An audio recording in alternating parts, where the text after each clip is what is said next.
Hello. Hi. Hi. Sorry. Hello. Hello. And welcome to In Layman's Terms, the show where we dumb things down to their most rudimentary forms in an attempt to teach and explain things that can pretty much always explain themselves. So I'm Jason. And I'm Olivia. And this is our quest to tackle one of the biggest franchises we know. Oof. We bring you now to the second installment of the Danganronpa main games, Danganronpa 2 Goodbye Despair. I don't know what I was trying to do with that, but it just sort of happened. I don't know what you were trying to do. We were here last episode to talk about the first game, Trigger Happy Havoc, and that was a time. But here we are with Goodbye Despair. It is the second game in the Danganronpa series, so it's following the same storytelling style as the first game, Trigger Happy Havoc. We talked about the basics of gameplay and the entire story as a whole. Go check out our first video if you haven't seen it yet. Like, the whole story. Please go check out our first video. So if you'd be interested in getting yourself acquainted with the first game, I highly suggest you go do so. You really should, honestly, because this game is really based on the first one, Yeah, too. it piggybacks off of some of the information that we covered. Pretty much, like, all of it. You're going to want to know the first one. Plus, it was a really fun time, and we don't want you to miss out on anything, so go check out. Yeah, and you can see our goofs and stuff. Yeah, and the intermission. Yeah, our beautiful intermission. Our beautiful intermission. So go check that out if you haven't seen that. According to information online, because, gotta do a little bit of research before stuff like this. Gotta dive in. This game was originally released in Japan in July of 2012 to the PlayStation Portable, because, you gotta start with that PlayStation Portable. And then it came to PS Vita in October of 2013. And from what I understand... This is the weird part. What I understand, it was set for a North American and European release in September of 2013, which was before Trigger Happy Havoc, which came out in 2014? It doesn't quite make sense. Yeah. But ultimately ended up coming out the following year, 7 months after Trigger Happy Havoc. So they came out in the same year. But they're still... The second game came out before the first one, which honestly... No. Only in America. And European, I know. For that. So, there's all that. And we might be wrong. Who knows? This is just things we found on the internet. Yeah. As we said in the last episode, you can play Danganronpa 2 on a number of different platforms, as well as purchase it with the bundle of the 1-2 Reload, which contains both the first and second games, which if you want... What a steal. Exactly. If you want both of them and you want to ruin your life in quick succession, then go for it. Please. Then you'll have both of them. I suggest you do it that way. That's basically how we did it. And honestly, I think it made the experience more insane. Well, because then we could replay it. But we played it on Steam first, as we said in the last episode. We played it with Steam first on PC. And then we bought 1-2 Reload because we can't get enough of this mess. Yep, because it's just so good. That's really good. As you'll see, this one is quite... It's a time. It's a time. So, and actually getting into the game itself, because that's why we're here. Yeah. To talk about the game. Woo! So, welcome, officially, to Goodbye Despair. We're once again placed in Hope's Peak Academy, in a world-renowned school for its cultivation of talented students, known as Ultimates, or super high school level. Ultimates, yeah. Ultimates. But I'm going to keep dragging you for that. I know. As we said in the last one, we're going to stick with Ultimates and not super high school level, just to keep us from making any unnecessary and unneeded mistakes. Yeah. So we're going to stick with Ultimates. You can't tell. I'm realizing you can't tell my expressions half the time, but it's really funny. Ultimates. This is hysterical. Thanks. So we follow a new, seemingly cut and dry Joe Schmo protagonist, because I didn't want to say Normie a second time. Okay. So I said Joe Schmo. Joe Schmo. Named Hajime Hinata, or as we have deemed him... Hajimbo Hitata. Hajimbo Hitata. What a wonderful name. I love it. It just ain't no passing craze. Oh, Jesus. The premise basically is the same as the first game. Enter Hope's Peak and suffer the consequences of an unexplainable confusion that follows. Mm-hmm. After a similar lapse of consciousness, Hajime is drawn into a classroom assumed to be his. It's just a door. It's just a door. A door only. Yeah.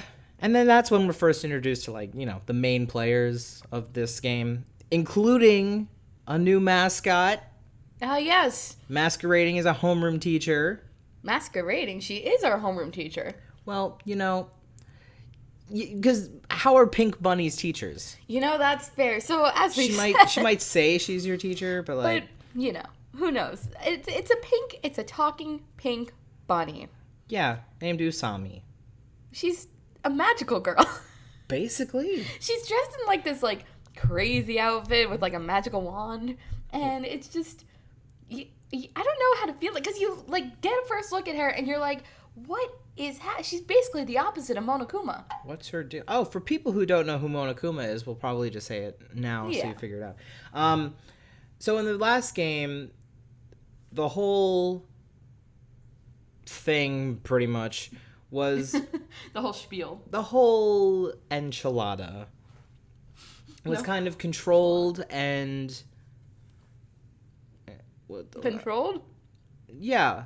Yeah, okay, so the entire setup, the entire like the whole the killing games in the first game were all controlled and run by this bear named Monokuma, who was in fact your like quote principal.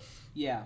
And he was the game master. He was the one who gave you all the rules. Game master, that's what I was thinking of. Game master. Okay, the word was game master. Yeah, you guys are stupid. counting. And he basically is the reason why the killing games became a thing. And he was like, to graduate from this class, you must kill each other.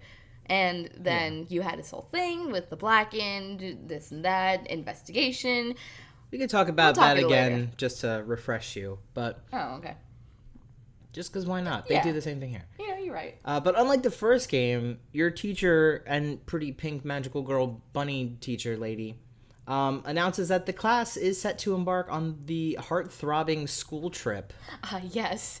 The love tour. The heart-throbbing school trip. This is such an interesting twist on the first game. So for those of you who remember the events of the previous game, or like, the events we discussed last episode, this is a major shift from the vibe of the original Killing School Life game. Which is, originally, you're just kind of thrown into this chaos and confusion, like, oh my god, what is happening? I have to kill all these people who I don't know. But for this time, you have to get to know your fellow classmates. Especially due to the fact that, like, the walls around you collapse. Yeah. And it feels open. You're not trapped, really. You're out in the open. You find yourself on an island. Yeah, you're on a beach when you're very nice beach, there. by the way. It's very nice beach, like actual like white sand, blue seas, cool palm trees. Yeah, you're on this tropical shore.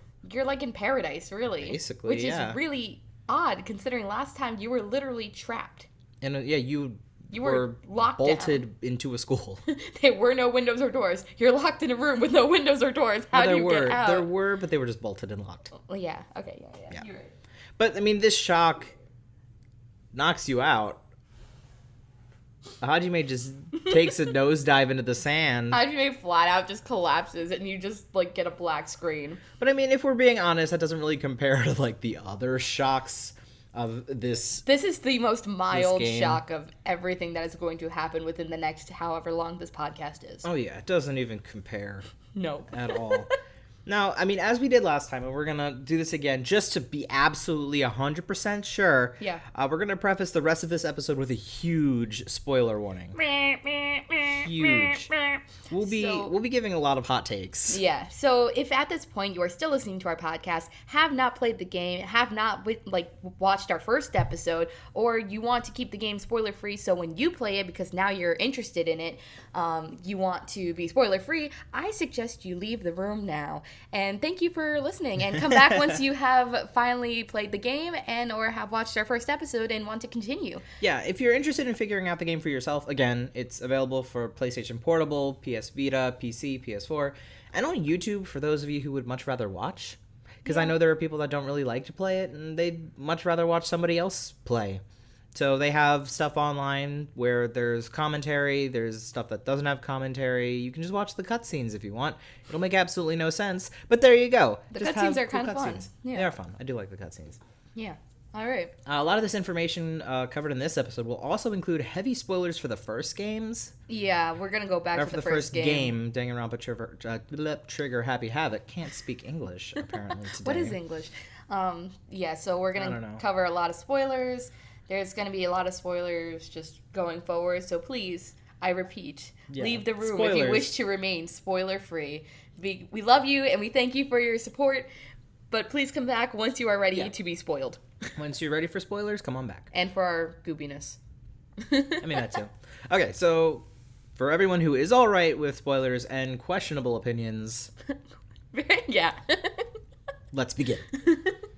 So, as you guys know, the Killing School game... I can't English again! You really can't English! Wow, it's okay. tough today. It's okay. A Killing School game is based on murders, trials, and life or death detective skills to figure out the circumstances of a crime. Mm-hmm. That's pretty basic. Pretty basic world. Pretty murder-like. Pretty murder-like. Yeah. But before all that, there's like a different...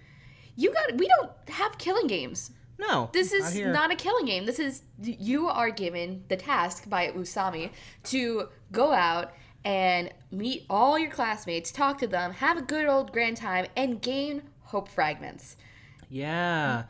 The hope fragments. You have to fill up little hearts of friendship. Yes, by talking to all your different classmates. So, while we're talking about our classmates, this doubles as a tutorial to learn mechanics for this game as well. Which there are some different mechanics. Because you're not running around through 3D hallways as you did in the first game, because you're on an island. You're also on a 2D... It's like a weird 2D, 3D, because it's there's an overall map, and then there's micro maps within this giant map. Yeah, and then from getting from place to place, they have... a side-scroll thing. Yeah, it's like a side-scroller, kind of select where you want to go, deal, but there's also lanky Hajime, which is really scary. Hajime has a lot of leg, and we don't know why. Puppet Hajime. Puppet Hajime, where you see him run. They animated him running, which I think is the most hysterical thing to watch. Oh, it's horrifying. It's terrifying, but I love it. I think it's hysterical. Well, that's how you kind of get around, but they also teach you the mechanics of how to... talk to people, how to click on things, how to investigate, all of that. So that's what that little opening thing is for, just to kind of teach you. But then you get to go and meet all the classmates and gain all the hope fragments, and sounds like a good time. Yeah, you get to meet all your classmates. This is refreshing. This is fun. This is very chill. Exactly. Very not the first game. Exactly. And there's not much to know about the main character, Hajime Hinata, when you start. In fact... He's a nobody. He doesn't even know much about himself either. No, Hajime is pretty much clueless. Unlike the previous game, there was the whole Ultimate title. Ultimate. There it is again. You know what? I'm just going to say Ultimate. I'm just saying it. Ultimate.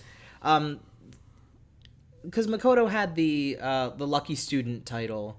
But he doesn't hold that here. Hajime doesn't know what his Ultimate is, why he is at this school, really. He just knows he got in and that he's here with all these classmates. But he knows absolutely nothing about himself, really.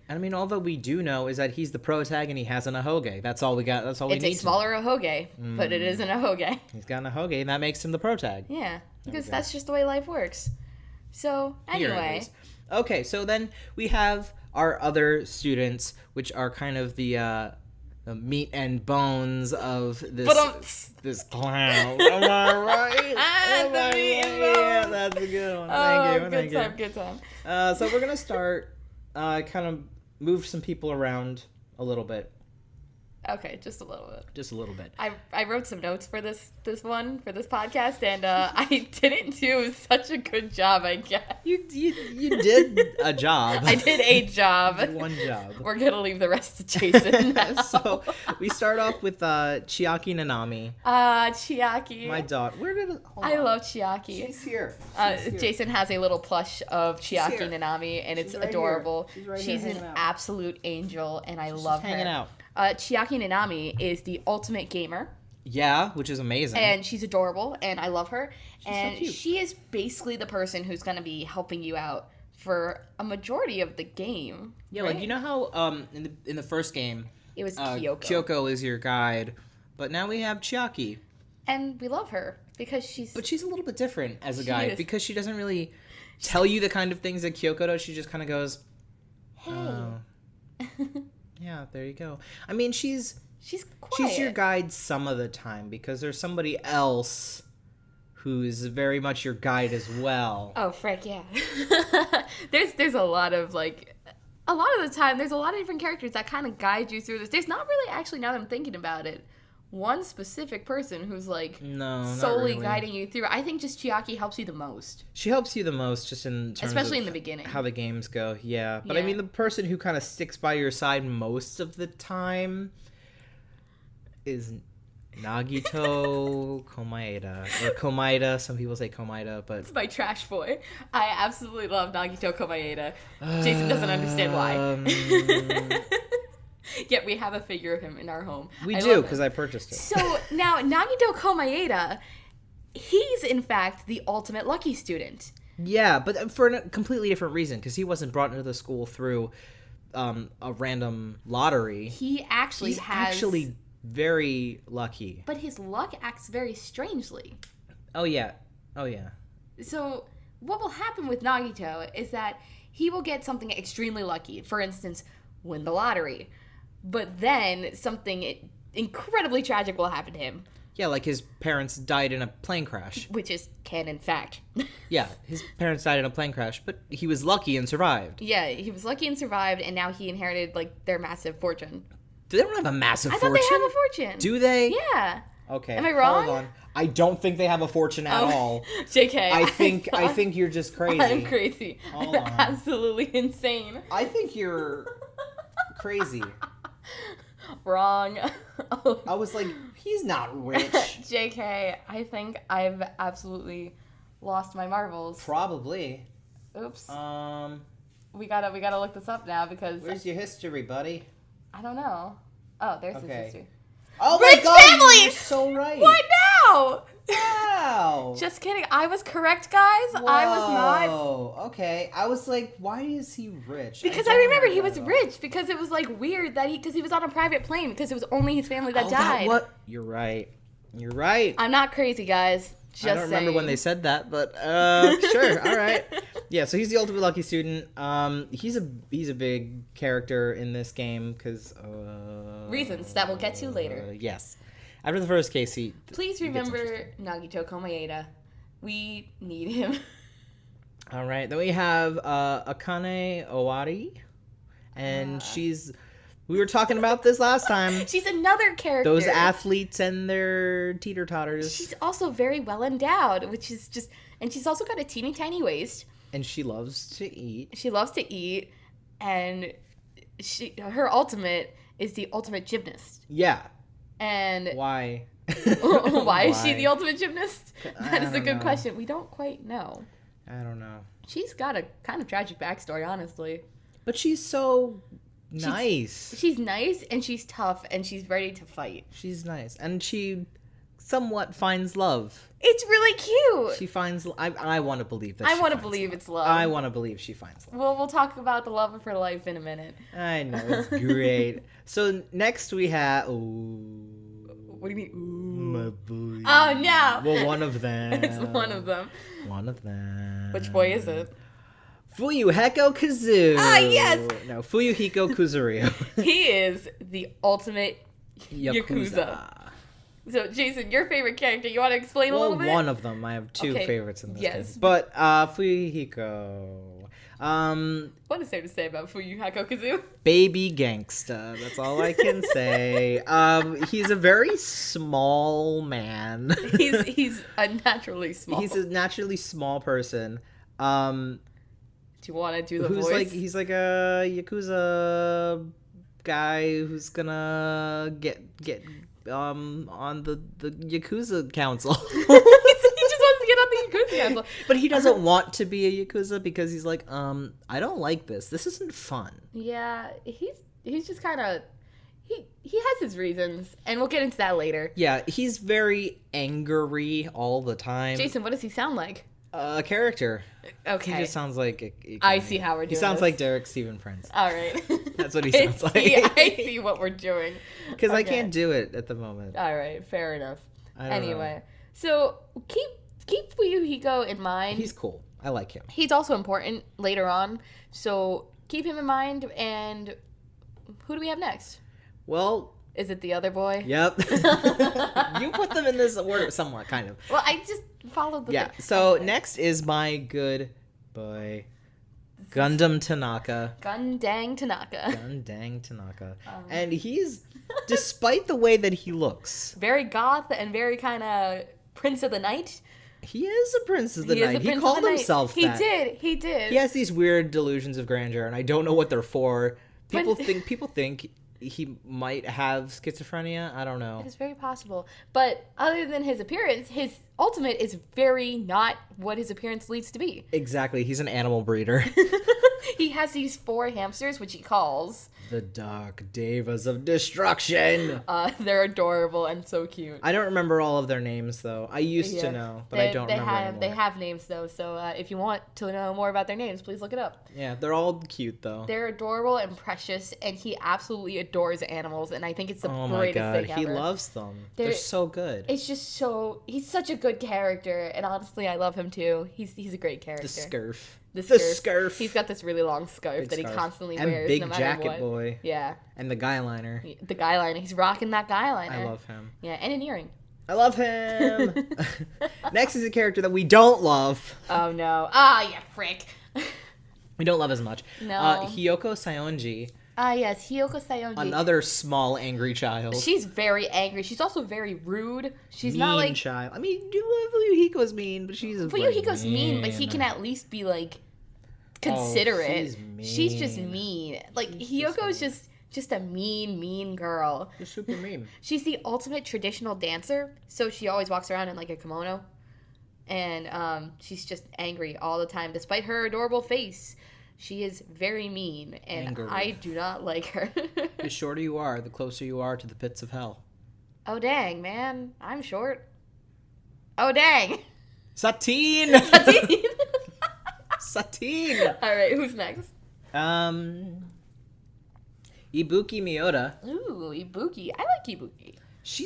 I like her. She's interesting. She's very fun. She's very loud. Mm-hmm. Very, very loud. She is the ultimate musician. Which makes sense. That's why she's loud. Yeah, it also makes sense with her punk rock appearance. Yeah, I find it really funny that she and Gundam kind of have similar... Who's beeping? I don't know. I think it's a truck. Or a bus. Oh. We're right out... We have another school across the street from our dorm. Beep, beep. And there's sometimes trucks. Anyway, beep, beep. Beep, beep. Anyway, so yeah, I like the fact that she and Gundam kind of have similar aesthetics, and the fact that they both have black and silver in their hair. Yeah, that's kind of cool in some strange, odd way. But, like, you know, Ibuki's got that color, to it. And they have very different personalities, because Yeah. Ibuki is happier. Ibuki's just very, like, happy-go-lucky, I just want to rock and roll. What was the one song that she wrote? Oh, shoot, I about don't the remember mom that. popping the baby out or something. I don't know. Hold on, She what's writes the name of her very song? odd music. She plays the guitar. Her main instrument is the guitar. And she plays, like, what? Weird, heavy metal alternative music? I don't know. Let's see. We're checking this out right now. We got some of the pages brought up in case if we forget some details which we think are fun. Oh, this is the anime. I'm like, we don't need that right episodes, now. What? Wrong. We will be talking about the anime later on in another episode, so stay tuned for that. Oh, one of the songs was called From Me to You. I don't know. There was another one. It was just like you pop the baby out and you don't know who the father is. Play the game if you want to find out. I don't know. It was funny. I don't even know what she said because it was so loud. Anyway, next It was a mess. Kazuichi Soda. Kazuichi Soda. Kyle Hebert. Kyle Hebert. Okay, Kazuichi Soda is the ultimate mechanic. He's really adorable, and he has a kind heart. Shark Boy. He's Shark Boy. He's got really, like, pointy teeth. Shark Boy. He's Shark Boy. He has no lava girl, though. Unfortunate. But he wishes he had a lava girl. He wishes Sonya was lava girl. Yeah. Teru's lava Teru. No, I'm just kidding. But yeah, he's the ultimate mechanic. He is head over heels for one of the other girls in the class. Who we'll introduce in a minute. And he would do anything for her. He's basically the whole reason, like, certain things happen. There's, like, different... He fixes a lot of things that are broken in this game. He's Mr. Fix-It. Not like the game is broken. But Yeah. like, there are aspects of cases that might be broken or... Not that the game's broken. Not that the game is broken. Game's not broken. Game's not broken. No. Anyway. He's really good. He's good. helpful. We like him. Keep an eye out for him just because he's good and he's got some really cute lines. Yeah, he's so fun. Check him out. Mahiru Koizumi. Mahiru Koizumi is the ultimate photographer. I personally do not like her. There is some interesting points about her. She's a very complex character. She's aggressive. Yeah, she is aggressive. A little bit. Also passive aggressive. Nope, just aggressive. Just aggressive. Just aggressive. Just aggressive. She's important. She's in a way. They're all important. No, I know, but like specifically for like certain things. But anyway, it's whatever. Okay. But so yeah, there's not really much else about her though. Yeah, she's the ultimate photographer. Yeah, that's pretty much it. She and Kyoko get along pretty well. Yeah, she and Hiyoko are like girlfriends. Yeah, it's very odd. Yeah. Anyway, moving on. All right. Next we have Mikan Sumiki. Mikan, the ultimate... She's hilarious. She's the ultimate nurse, and she's hilarious. She has so many goofs because she manages to get herself into unnecessarily... sexualized positions. And it's like all the time, it's... on accident. It's totally by accident. Like she'll trip and fall and like... Spread them. That's what happens. That's exactly what happens. That's pretty much it. She's a very nervous kid. Yeah, she's very nervous, very shy. She's kind of in the background a lot. She's just kind of there, and she helps like fix people up. So yeah, because she's a ultimate nurse. Yeah, so she's cool. She's helpful. Yeah. Let's see. Ooh. Grundle. Nekomaru Nidai. Oh, Grundle. I love Nekomaru, and this is in fact the character who we believe is Akane's love interest. And it's pretty heavily implied. It is. He is the ultimate team manager, which leads to some very interesting. He pumps people up. He's the hype man. He's your hype man. He is the whole group's hype man. Yeah. He is always has electricity going from his eyes for some reason because it's just how excited he is. Yeah, he's talking about he's always hype. Let's do this, guys. He's really, really into this. And he has a fascination with taking dumps. Yeah. I kind of forgot about that. I kind of pushed that out of my memory. I don't know. Every now and again, he's always screaming about taking a big shit. That's just his deal. Yeah. He just kind of says that. I don't know why.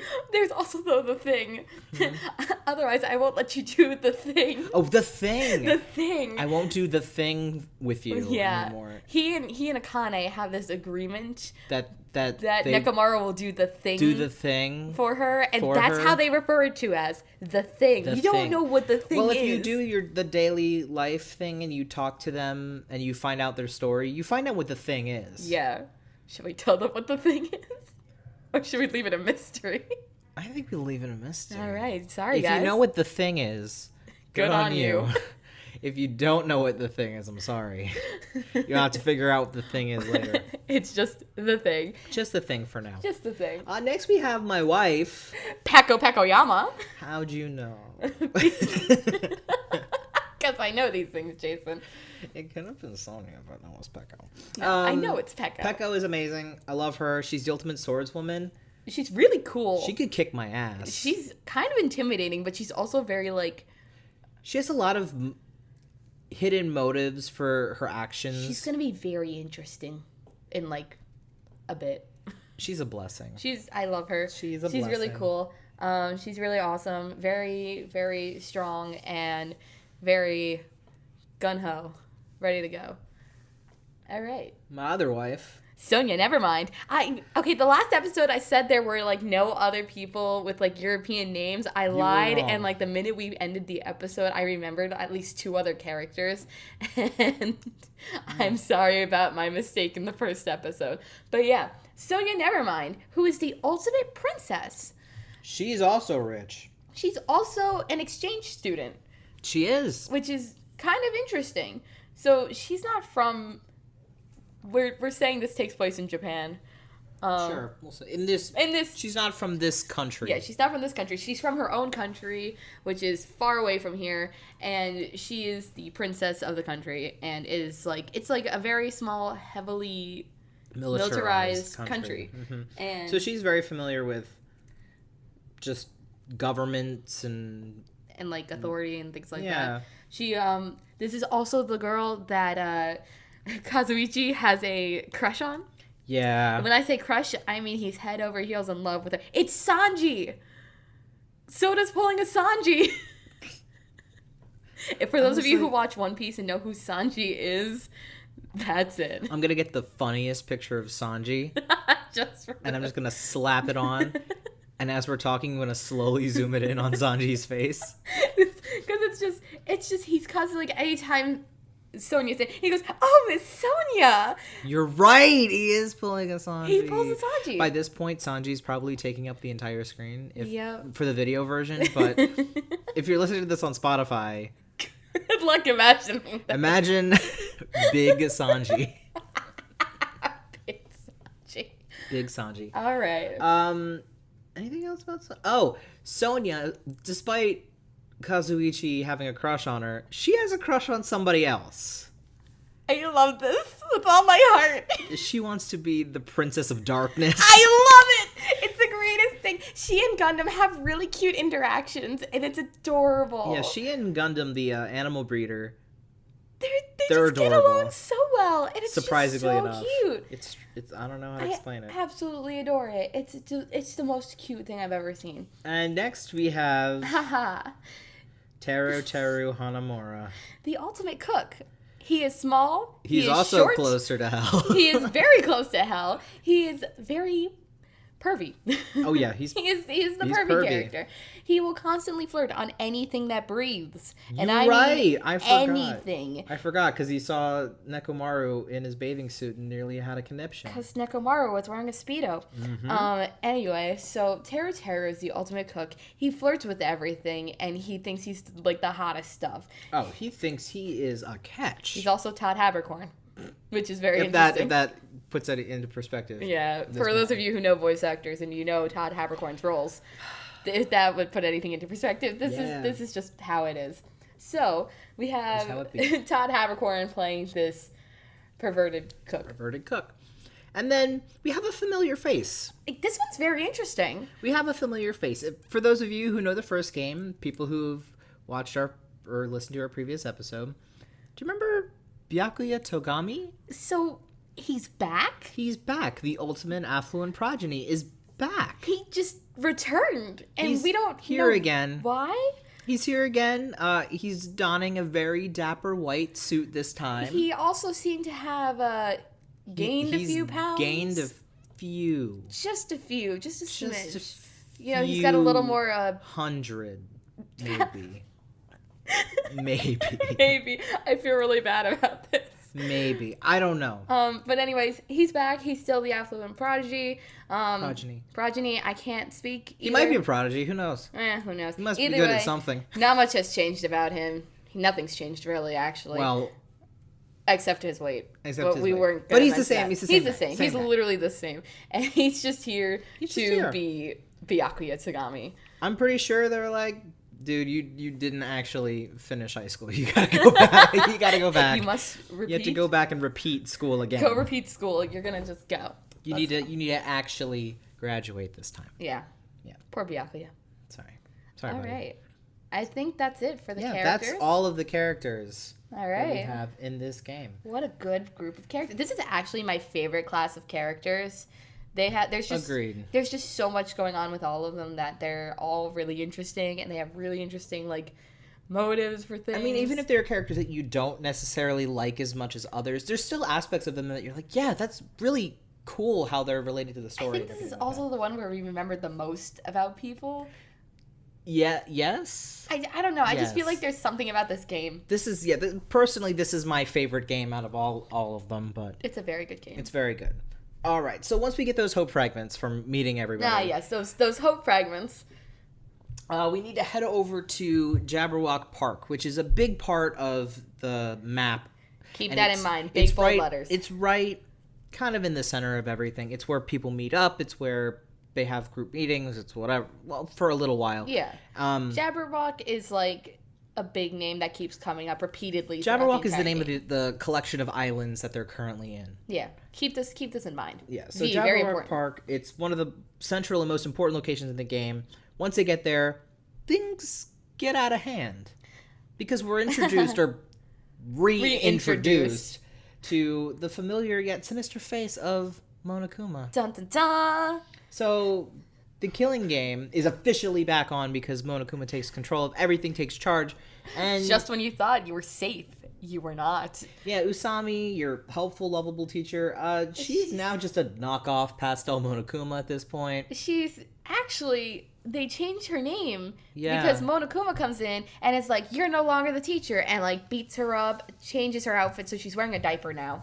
She's wearing a diaper. She's wearing a diaper now, and I don't know why. She's still a bunny. She no longer has her wand, and now she is a useless rabbit named Monami. Yeah, they changed her name to Monami. Because Monokuma keeps referring to her as her little sister. Yeah. Yeah.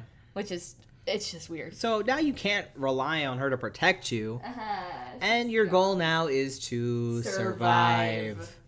That's it. Now, before we get on to talking about the cases and the trials and all the actual... like the meat of the story. The actual game itself. The actual game. There's a lot of pre-story to this. There are two important changes to this game that's different from the first one. Mm-hmm. Movement and exploration has been restricted. I mean, it was in the first game, you had to unlock different floors. But this one, you're actively held back from going to other places. You have to navigate this collection of islands, obviously. Yeah. But they're being guarded by large robotic mechs. Monokuma bots? Yeah. I don't know. They're giant mecha bots that rise from the ocean and block your way into different parts of the island. So you can't go and explore. You can't fight them, and you can't, like break them down or anything. They're literally, you're stuck. You're literally stuck. Until they move for whatever reason. Yeah. If they decide to move. Yeah. So, and then on top of that, Monokuma's placed a ticking time bomb in Jabberwock Park, and you don't have a long time until that bomb goes off. And you don't really know how it got there, because it wasn't there before. Yeah, it just showed up. It just appeared. It just showed up. Great, cool. Great. Neato. So you have those two things that kind of changed how the game goes a little bit. And now that we got that established. Let's try and not kill each other. We start off... Let's have a party. Yeah, we start off with Byakuya taking charge because... Of course, why wouldn't he? That's just kind of his personality. Yeah. And he invites everyone to a party to keep them safe. He's like, we're going to get to know each other. We're going to figure out how to beat Monokuma. And there aren't any cameras in this building. Yeah, this is the one building that has no cameras. Yeah, they don't have cameras in the building. I don't think so, no. I don't think so. So they said we're going to go there and it's going to be safe and everyone's going to be protected. And we'll be fine. Yeah. So, joke's on him, though. He dies. He's the first to die. Tsugami is the first to die, and it's so upsetting. As much as he goes out of his way to make sure that everyone's okay, everyone's safe. It doesn't work. It doesn't work because he's the one who dies. It's so sad because we were, starting to like Byakuya because he's his personality kind of changes. Because when you came back... You realized, oh my god, a friendly face, somebody that I know, somebody that I can trust. Like you as the player. You as the player. Obviously, because Hajime doesn't know. Yeah, he's like, who is this guy? And then he dies, and you're kind of broken up because... You're a little bummed. Because he made it out of the first game. Yeah. He made it out alive, and just to go right back to another one and then die. Yeah, and not only that, but he seemed to have gotten a little nicer. He was he was actually caring about people because if you remember in the first game, he kind of was very standoffish, only cared about himself. That's but true. Now he's talking about we're gonna work this out together versus I'm just gonna go by myself. So he was starting to become a better person. I think the first game changed him. Yeah. So when he's in this one and he's actually nice and he's thoughtful and he's actually planning how to save everyone, it hurts you. It hurts. A lot. Now he's gone. Now he's gone. So now we have to investigate his murder. Yeah, and it's in this room where everyone was there, although some people mysteriously go missing. Yeah, we kind of lose some people. We lose a few people because you don't know where they go. You don't know what some people didn't come to the party at all, so they're suspicious. Like a lot of confusion. Peko vanishes. The swordswoman's gone because she was supposed to be looking out for the weapons, and then she was gone. And Nekomaru left the room because he was trying to get to the bathroom for hours. And who else was gone? Didn't Komaeda leave at some point? No, he was there.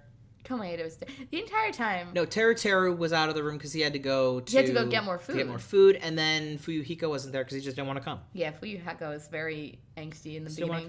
Didn't want to come. But after investigation, you find there's a knife under the table. It was used to stab him. Was it? Was it? Oh, frick. Was it? We don't know. I know. Oh, you know. Because I remember. Because I remember. No, I remember now. I remember now. But also, Byakuya is found wearing these crazy goggles. And he's under a table, and it was dark. The lights go out at one point. The lights like glitch out, and everything goes dark. And when the lights come back up again, Byakuya is under the table, dead, wearing these night vision goggles. And we're like, what is happening? Immediately, this game has thrown you for a loop because the murder is unlike anything you've seen. And you're like, what is happening? How did this happen? So now we are introduced into investigation again. And it's the same concept as the first one. Go around, talk to people, click on things, and then get things. Get the truth bullets. Yeah. Which is the same thing that you did in the first game. We didn't have truth bullets, though. You had truth bullets. Oh, JK. Yeah. Because we pointed out lies. What would you use? No. Because this is the one where now you confirm the truth. Yeah, this game adds a different aspect because you can, with certain, once you get to the trial, because we were talking about this earlier in the other episode, but once you get to the trial, people say things and you can contradict what they have to say in order to find what the truth is. That's a lie. But in this game, they add a different aspect, which is you can agree with people. Mm-hmm. You can side with them and you can say, yeah, they're talking some sense, or they know what they're talking about or going on about, or everything like that. So that's what this game adds. And they also add a bunch of different mini games that make me want to rip all my hair out of my head. Yeah, the mini games were a little wild, but they keep adding them as you go along with the trials, so each new trial gets a little harder. Yeah, and there's a bit more to it. But once you actually get to the trial, you find out that the murderer actually knew the venue ahead of time because it was Teruteru. It was the cook. Teruteru is the one who killed Byakuya Tsugami. How, you may ask? But he went under the building itself and stabbed him through the floor with a different knife. What was it? It was a meat skewer. It was a meat skewer. That's right, because you couldn't stand the first part with Byakuya. Was like, oh, don't even get me started. Don't even. Anyway. Don't even. In the beginning, there were meat skewers, and Byakuya's like, those can be used as a weapon. Get rid of them. And he ate the entire thing. Yeah. It was horrifying. For those of you who do not like that sort of thing, look away. Look away. Please, because... I'm sorry. So, anyways, Teruteru goes under the building and through the slots on the floor, stabs Byakuya Tsugami with this meat skewer. And that is how he dies. But Byakuya Tsugami, being prepared, had night vision goggles handy in case something were to happen. And he had a knife. Byakuya is the one who stashed the knife under the table. Yeah, because he was going to protect himself. Yeah. Byakuya is ready to protect himself. And in the end did. Now, the question was, what happened to Peko? Yeah, because everyone thinks it's Peko because she wasn't there. They start blaming Peko and Fuyuhiko. Yeah, because they're the only two that didn't show really up there. Yeah. Well, Peko showed up. She was just... Peko showed up and then she should have been on duty, but she wasn't, so somebody could have gotten a weapon. Yeah. But it turns out Pekoyama was she was in the bathroom. For the entire time. Because she had some tummy problems. Poor Peko. Because she probably ate something that was weird. Yeah. And then, because she and Nekomaru were trying to fight over the bathroom for a little bit. And she's like, I need it! Well, she didn't say that. No. Because he was just like, I know, that's the look of someone who is taking a massive shit. And she was like, yeah. It's like, God dang it, Nekomaru. You know me. You don't call this out to a lady. Yeah, but she did. And everyone's like, oh my God, girls poop. Oh my God. Oh my God, what in sweet. Girls poop. What? So once Teruteru kind of gets convicted and they find him Guilty. He gets Southern. This is hysterical because first of all, you get these little hints of Taro becoming a little Southern as like you go along and you talk to him. When he gets a little angry or he starts talking about his cooking and like home and his mother, he starts getting a little Southern, and when he gets real angry, bad. He gets angry Southern. He gets real angry at the end of this case because they convict him, and all of a sudden he starts going at it in like there's that heavy Southern accent. There's the infamous line, Avril Lavigne. Oh yeah. Oh god. He starts talking about Avril Lavigne. At least in the English one. There was somebody else in the Japanese one. I don't know what was up with English, that. Another something. But anyways, he starts talking about Avril Lavigne. He's talking about his mom because like he wanted to get back to her because she was the only one running the restaurant, and he wanted to be able to take over the restaurant for her because she was working so hard. Which restaurant? Family restaurant. Which is so it's the whole I want to take over the family business. I want to support my mom. He's really a mama's boy, and it's kind of sad at the end because he's just like, oh my god, I want to like let me out of here. I can't die here. I need to like go help my mama. I need to go do this and do that. And you kind of feel bad for Taro because he just kind of panicked. He literally just stands there crying for his mother. It's really sad. It's horrifying. It's really upset because like you realize this murder was just out of like desperation. He was just afraid. He didn't know what to do. And you feel kind of bad for Taro, even though he's like this really kind of awfully pervy character. Yeah, and he ends up just getting buttered, breaded, and boiled in a volcano. Yeah, he literally gets buttered, breaded, and boiled in a volcano. We kind of glazed over it a little bit in the first episode, but if you're convicted of the murder and you're the actual murderer, then you are punished. Yeah. With death. Yeah.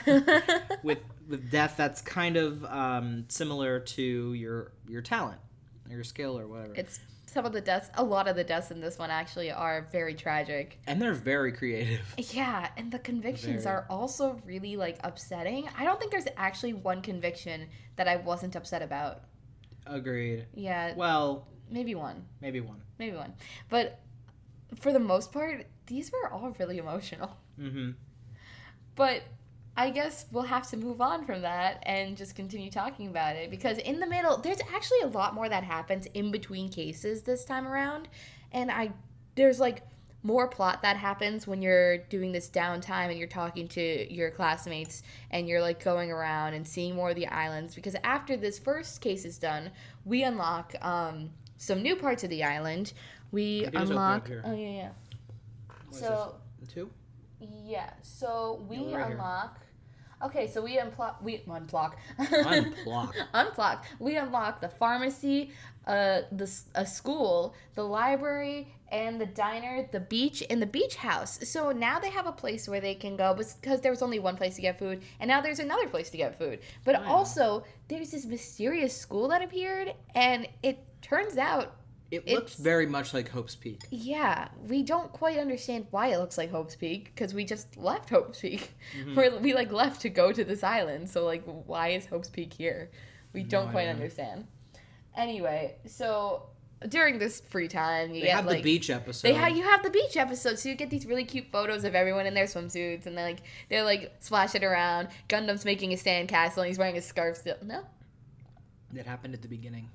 JK. This is something completely different because the girls want to have a girls' day. Girls want to have girls' day. I bungled this up. Girls want to have girls' day. Tara's in that other photo. Mm-hmm. I messed this up. My bad. I got things a little wrong. It's okay, but that's still a cute photo. Please look out for it. Yeah, so the girls want to have girls' day, and Kazuichi, who's the mechanic, overhears this. And girls in swimsuits? Yeah, Miss Sonia in a swimsuit? His mind implodes. And he goes to Hajime and he goes, hey, soul friend.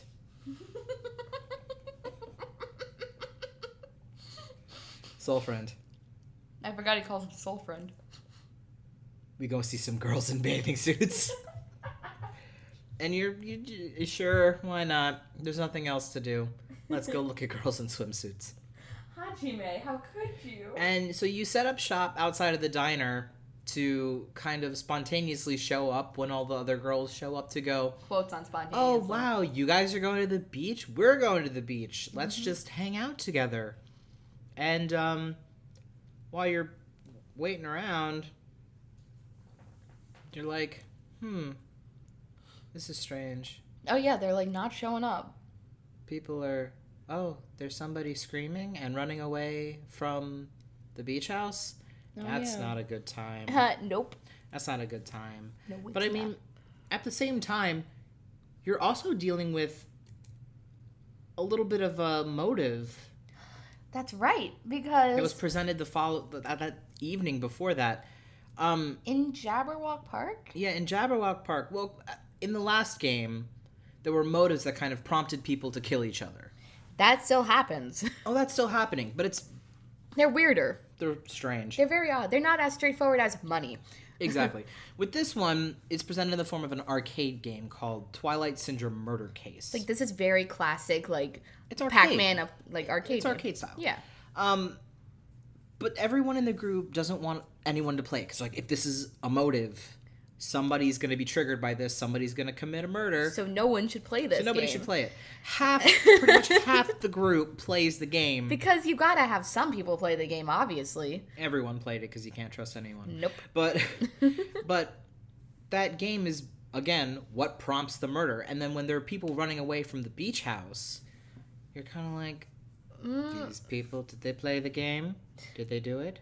Did they play the game? What is happening? What is happening? So you go and you investigate, and yes, dead body. Yes. And this time around, yeah, it's Mahiru, and the ultimate photographer. The photographer, who we were kind of iffy about. Yeah, so we weren't really sure how to feel about the fact that she was dead now. Because we weren't quite sure what to feel about her in the first place. Yeah, so now we're here. She's dead. So this is around the time when you kind of actually go and play the game and figure out what it's all about. Mm-hmm. And it's a story of these high school girls. There's one girl that's being... It's girl A, girl B, girl C. Girl... No, I don't think there's... Oh, there's girl like D, E, and F. And then there's a guy... Yeah, there's no, one. Guy F. No, because the girls go up to... I don't even know what the number... Anyway, there's a lot of girls and then there's like one guy. And there's one guy. So the whole story of this arcade game is there's one girl and she's being picked on by a bunch of other girls, and they find her dead in a music room, and then it's all these girls that think that there's this murderer on the loose in the school, and you find out that it was one of the other girls who... Like, is in the friend group. Who was in the friend group who did it, and then this guy comes and confronts the two of them, and the friends... There's a lot going on. It's a lot going on. It's a lot. Play the game. There's a lot. But the whole thing that's with this game is that this game mimics something that happened... In real life. Well, in their real life. In the real life of these characters. Yeah. But some of these characters are directly related to an incident that's identical to this one. Verbatim. Exactly. And this is the reason why it's a motive, because it triggers those memories for the people we can discuss who. Yeah. So do you want to go? So, in the end, the person who killed Mahiru is Peko Yama. Who's the ultimate swordswoman to my wife. This is really upsetting, because this entire time we are slowly discovering that there is something strange is going on, and that some of these characters know each other from before school. So, as it turns out, Peko Yama works for the Kuzuryu family, aka Fuyuhiko Kuzuryu, and his family, and his Yakuza family. She was basically assigned to Fuyuhiko at birth. As a bodyguard. As a bodyguard. And so she grew up with Fuyuhiko, and they went to school together. They they were just together constantly. She protected him. But once they got here into Hope's Peak Academy, Fuyuhiko said that they shouldn't be seen with each other to save both of themselves from anything that could possibly happen. Mm-hmm. And so either way, Fuyuhiko, though, on the other hand, is directly related to this game. Because he's the guy that confronts the group of friends in the video game. Because the girl who dies in the game is his sister. And they even say that in the credits of the game, of the arcade game. Yeah. Because it says, like, Guy F., Kuzuryu, this person. And then they list a bunch of last names of the characters that were in there. So you know that the people here on this island are related to that incident.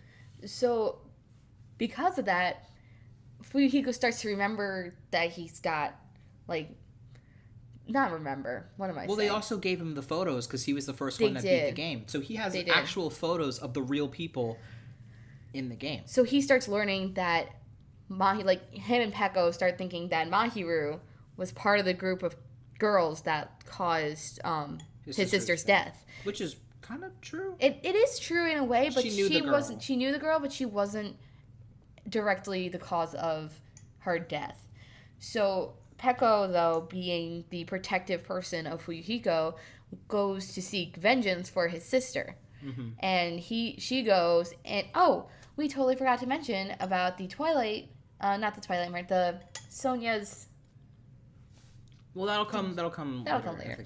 And so anyway, Peko starts becoming, like, she fakes. No, wrong. Jason's looking at me like I'm crazy. I'm wrong. Jason, you want to take over? Well, the thing is, Fuyuhiko went to go talk with Mahiru because he wanted to ask her if she remembered anything about the game. And he was going to be honest with her. He wasn't going to hurt her. He wasn't going to do anything like that. He just went to talk to her. Yeah. And while they're talking... Peko Yama. Peko comes out of nowhere and beats the shit out of her with a bat. And Fuyuhiko's like, why'd you do that? Why did you do that? And she's like, because she was responsible for the death of your sister.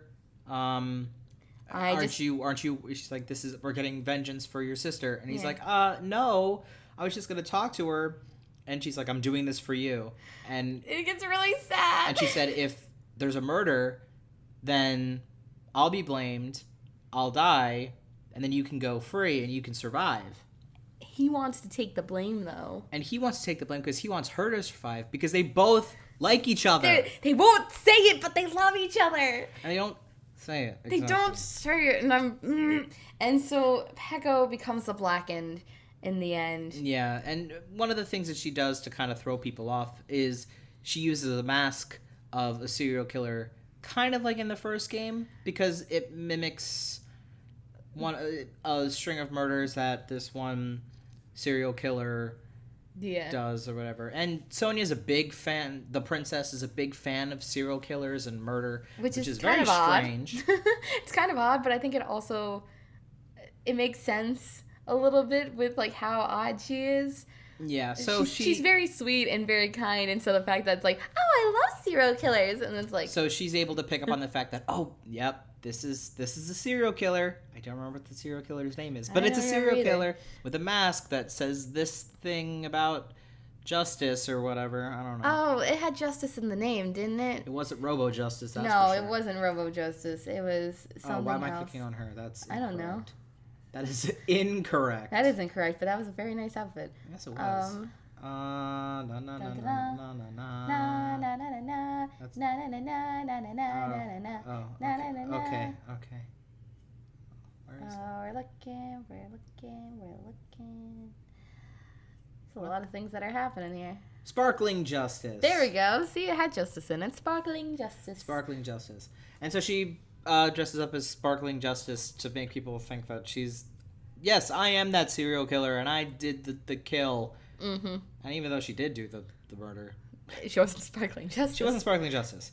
But she did that because she was just like, I wanted you to make 100% sure that you picked me instead of Fuyuhiko. Even though he didn't do it. But and then there's this whole, before she dies, there's this really heartfelt moment between the two. Where Fuyuhiko tries to stop her persecution. Yeah. And gets blinded in one eye in the process. He gets really hurt. Like, he literally steps into her execution, like, as it's happening, and gets wildly hurt and then taken away to a hospital. Yeah, to get his eye checked out. Yeah, and he comes back with an eye patch. Yeah, he comes back with his Yakuza 0 eye patch. Goro Majima eye patch. And he's very sad, and I don't blame him. And he apologizes to the whole group. And it's really, really... He apologizes to people for being mean to them and for saying things about them, and he definitely tries to change after that. It's a real eye-opener. Oh my god. Sorry. Oh my god. Sorry. I had to. That's horrible. That's horrible. It was. I'm sorry. How dare you? It's a real eye-opener. How dare you? Moving on. Sorry. Disgrace. No, don't touch your foot with my foot. Sorry. No. I didn't know your foot was there. Well, now you do, and you can't touch it anymore. You're not allowed. I didn't know. Okay. Anyway, moving You on. stay over there. Stay in our respective corners. Stay away from me. So, anyway, after this trial... Mahiru gets a monument Oh, yeah, so... in the hotel in the form of a dead skull on a wall in really strange pictures. And Yeah. this weird, ominous energy. Well, because Kyoko's like... Hyoko. Frick. Hyoko, their names are so similar. Your brain is melting. I am, it is. I am melting. Yes. Yes, thank you for noticing. I'm melting. I'm so sorry. So Hyoko starts building this shrine for Mahiru. Mahiru's dead. And also Mahiru was like her girlfriend. Anyway, and she was like the only one that Hyoko like got along with, honestly. So anyway, moving on. Now I love how I'm reading your notes and you just wrote "Save the boy." Save the boy. Well, after this, I believe this is when it happens. What happens? So Nekomaru, the team manager guy, big buff Grundle. His Grundle's really rendered in this game, and I don't understand why. It's great. And he's like, no more. End this now. And in order to, because one of the rules is like, don't fight Monokuma. You can't fight Monokuma. Because if you fight Monokuma, you're gonna die. Yeah. Hey, remember in that first game when Junko also fought Monokuma? Wow, flashback. Remember that? Remember that? Remember that? So long ago. Felt like it was just yesterday. I know. Wow. Okay, anyway. Akane, who is the gymnast, kind of steps in and says, you can't kill him, Monokuma, because if you kill him, or if you hurt him, he can't die, because then technically you're interfering with your own game. And you said you can't. And Monokuma follows his own rules, which is pretty nice. Considering. Yeah, I know, murder, but he's like, you know what, fine, you convinced me, I'll go and I'll... All right, you've convinced me. And he takes Nekomaru to a hospital. Because he beat him up pretty badly. Yeah, he was pretty bloodied. And Nekomaru just kind of vanishes for the entirety of this case. Yeah, he's gone for the entire next case and island. Yeah, but the next island to appear contains... the hospital, the music stage, the movie theater, Electric Avenue, it has a bunch of... Down to Electric Avenue. Isn't that a song? Maybe. It's a song. Something about Electric Avenue is a song. Yeah. Anyway. And, the motel. Yeah. So, we got these cool new places. We're gonna go explore them. Yeah, you just look around, and then Ibuki's like, yo, guys, let's have a party. I'm gonna have a concert for y'all, because we've been really down in the dumps lately. Yeah, I'm gonna have this really cool, awesome party. It's gonna be great. I'm gonna play music for you. Yep. Unfortunate we have to listen to it, but I'm gonna play music for you. And they have a good time. It's really great. Yeah. But things go weird. So...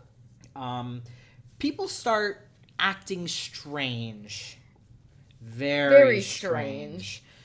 And nobody knows what's wrong. Mikan, thank God, she's a doctor, nurse. And now the hospital's open. And since the hospital's open, she can actually take a look at people and see what's wrong. Yeah. And she finds out that they have a really high fever. Like chills, they're like delusional. And they're acting just straight unlike up themselves. Yeah. So she takes the people who are sick, and it's Nagito. It's Nagito, Akane. And I think it's just the two of them. Nagito and Akane. Yeah, it's just I the two of them. thought Ibuki was also sick. Yes, Ibuki was also sick. Ibuki's also sick. So it was the three of them, and they were sick, and they just got to chill at the hospital because they were safe there. There was enough medical equipment for them to get checked up on by Mikan and all that stuff. So they were all nice there. And because the motel was open too, people could just stay there instead of their rooms all the way back on the main island. Yeah, the other part of the group could stay at the motel and keep in touch with the people of the hospital because Soda builds these really cool little like Skype, FaceTime boxes. Computer things. Because he finds a bunch of stuff at like Electric Avenue and like...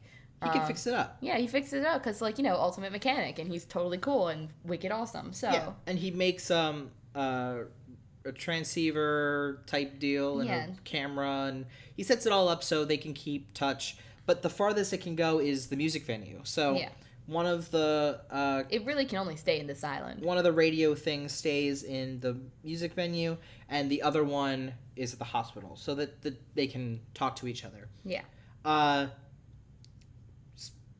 Pretty much what sets up the murder. The motive being the sickness. The sickness. That has come out of nowhere. Because nobody knows what this sickness is, and we don't know what it does to people. We just know that it makes them crazy. Wacko. And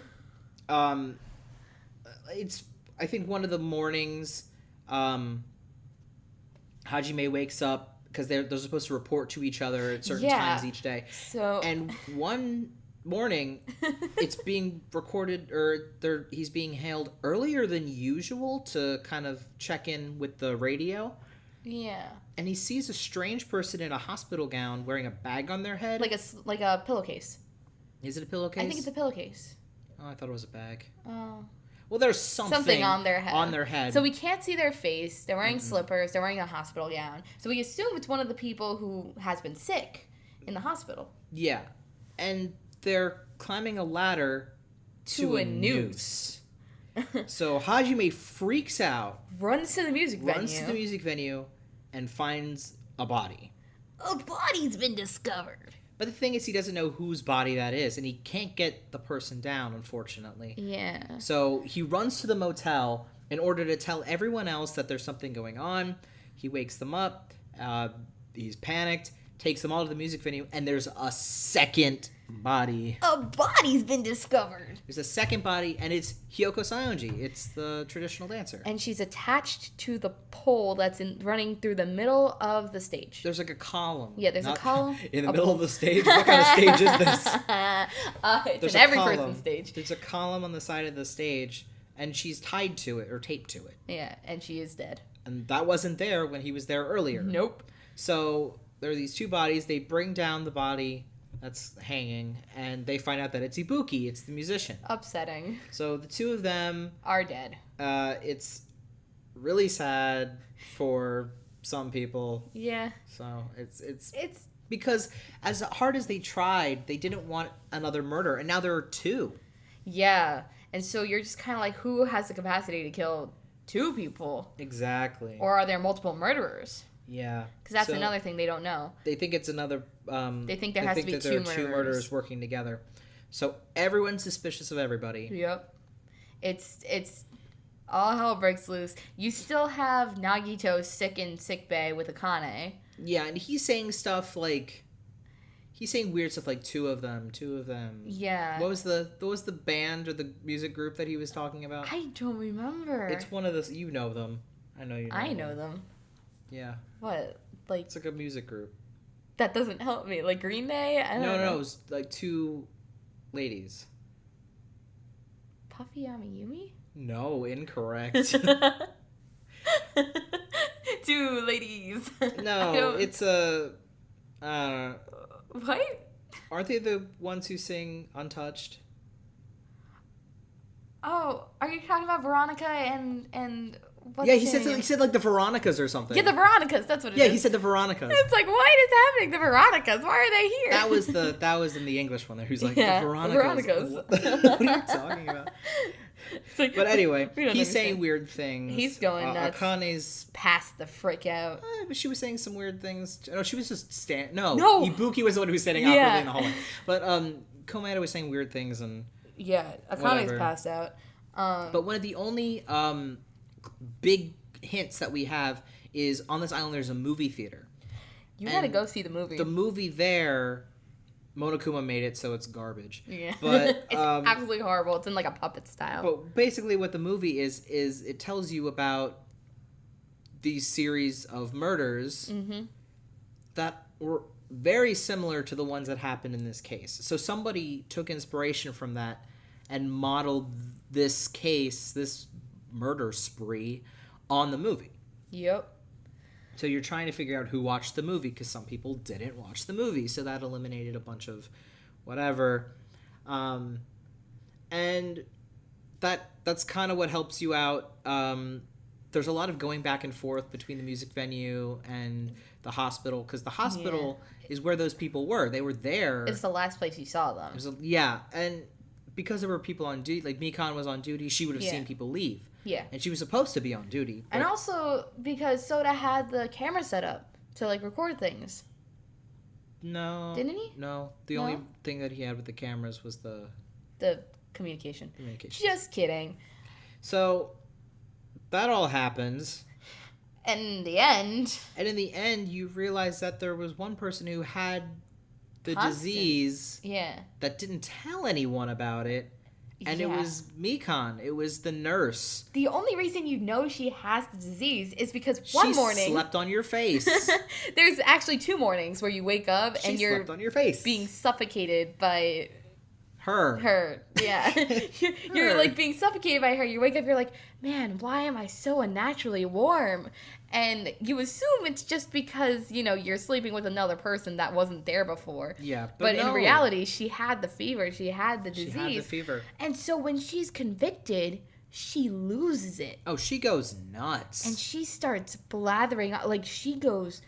bonkers. She's all saying stuff like, "Oh, I did it Like, for her. I did it for her." And she's like, all like proud drooling. of me? Is she proud of me now? Yeah. Is she happy? And she's screaming about despair. Mm-hmm. Which is... And so you're like, her? What are you talking about? Despair. Despair? You're immediately brought back to memories of the ultimate despair from the previous game, Junko Enoshima. But like... And you're like, but she's defeated. She was defeated. So what's all this runoff about Junko for? Where is this coming from? Where is this? What's this? But she's not named so like explicitly. So you're like, who is this she? This despair she? It's like, what? It's like, is there someone new? Who is the despair? Yeah. So we don't know. I mean, before we can really learn anything more about what Mikan's screaming about, she's shot off into the night. Shot off. Just. On a giant syringe. Shot off into the night. Bye-bye. Bye, Tsumaki. So now we've lost our nurse. Yeah. But we lost her, but we did gain somebody back. We did! Nekomaru returns. Comes back, but he doesn't look the way that he did when he left.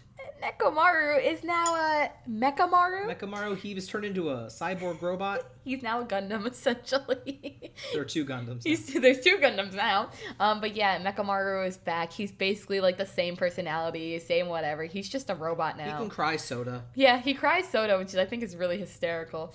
Because he cries soda and he's a Gundam. This is ridiculous. But it's all bad. It's all bad puns. So he returns, and we get some new islands. So we get 1 new island. Oh, we get 1 new island. So we get fake Disneyland. We get fake Disneyland. We get fake Disneyland, which includes in fake Disneyland, we get the spook house, we get a roller coaster, the fun house, and the castle. Yeah, and the castle. So we get all that cool stuff. So everyone's kind of like, oh, let's go investigate this. And they're like, hey, guys, let's go on the roller coaster. Well, because Monokuma says if they all go on the roller coaster, then he'll give them this really cool file about information. So they all go on the roller coaster. Despite not wanting to. There's some really cute photo. There's a cute photo from it. Oh, man, that photo's great. Oh, it's adorable. I'm guessing we're going to put it up because it's really cute. For the video, yes. For Spotify, please. Because, like, you've got, like, Mechamaru in the background with his hands in the air. Komaeda's looking like he's having a good time. Gundam looks like his soul has left his body. Soda's rabid. Soda's become rabid and is foaming at the mouth.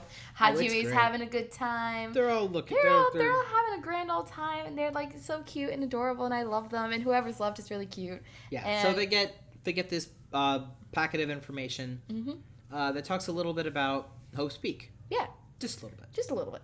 Just a little taste. So we talk about Hope's Peak, and I don't think there's really much. What came from the Hope's Peak file? Me too. I'm like, because there's that file, there's the file later, and there's the book, and I'm like, there's like a whole bunch of stuff that keeps coming up, so we'll discuss it as it goes along. Yeah, I think at this point, all the books together, we'll talk about what all this information was. I think we're good for the moment anyway, but in the end, we all end up going through the spook house. That's a fun house. That we go through the fun house together, and so we all go on the ride, and we're going through, and all of a sudden you're not even on the ride for that long. You're like, before, okay, this is really strange. There's a whole bunch of fog, but turns out it's not fog, it's drugs. And you're all knocked out. You're drugged. But you wake up in this weird house. A house full of strawberries. Exactly. Welcome to Strawberry House. This is a weird case. It's very odd, and also, I think, one of the saddest cases. This is everyone's motives in this case are weird. This hurts. It's good, but it's weird. But you wake up and you're in this house full of strawberries. Not like actual strawberries, but it has strawberry wallpaper. Strawberry designs and everything. Everywhere. It's like everything is kind of very pop color, and it's very like... It's a fun house. Yeah, it's a fun house. It's kind of creepy. So you're going around, you're searching around, and you find the round circular room, right? Yeah, there's like a big pillar room, and a door on the other side. Mm-hmm. But you know that there's something over there. So you have to go investigate and try and figure out, and there's a weird elevator that takes you over there, and there's another side to this building that's almost identical to the first building. Except there's grapes. There's grapes. So, welcome to Grape House. There's Grape House and Strawberry House. And the motive here for this is you're trapped in there until somebody dies. So you're not given food, water, nothing. You're starving. And the goal is basically, if someone dies, you can get food. Yeah. And currently, everyone is starving. And Monokuma doesn't help because he starts making things mandatory, like Tai Chi in the morning. Yeah, so they have to get up and they're exercising and they're tired and it's hungry. Hot in there. And they also are given the option to try and win a bit of information through something called the Final Dead Room. The Final Dead Room is... They don't point out where it is, do they? There's a big open door that says Final Dead Room. Just kidding. But what are you talking? No, but we stumble upon it. Monokuma doesn't tell us where it is. No, it's just there and you wonder what it is. Yeah, we're like, what is this Final Dead Room? And Monokuma pops up. And he says if you go in and you play the Final Dead game, then you'll be awarded the information and things.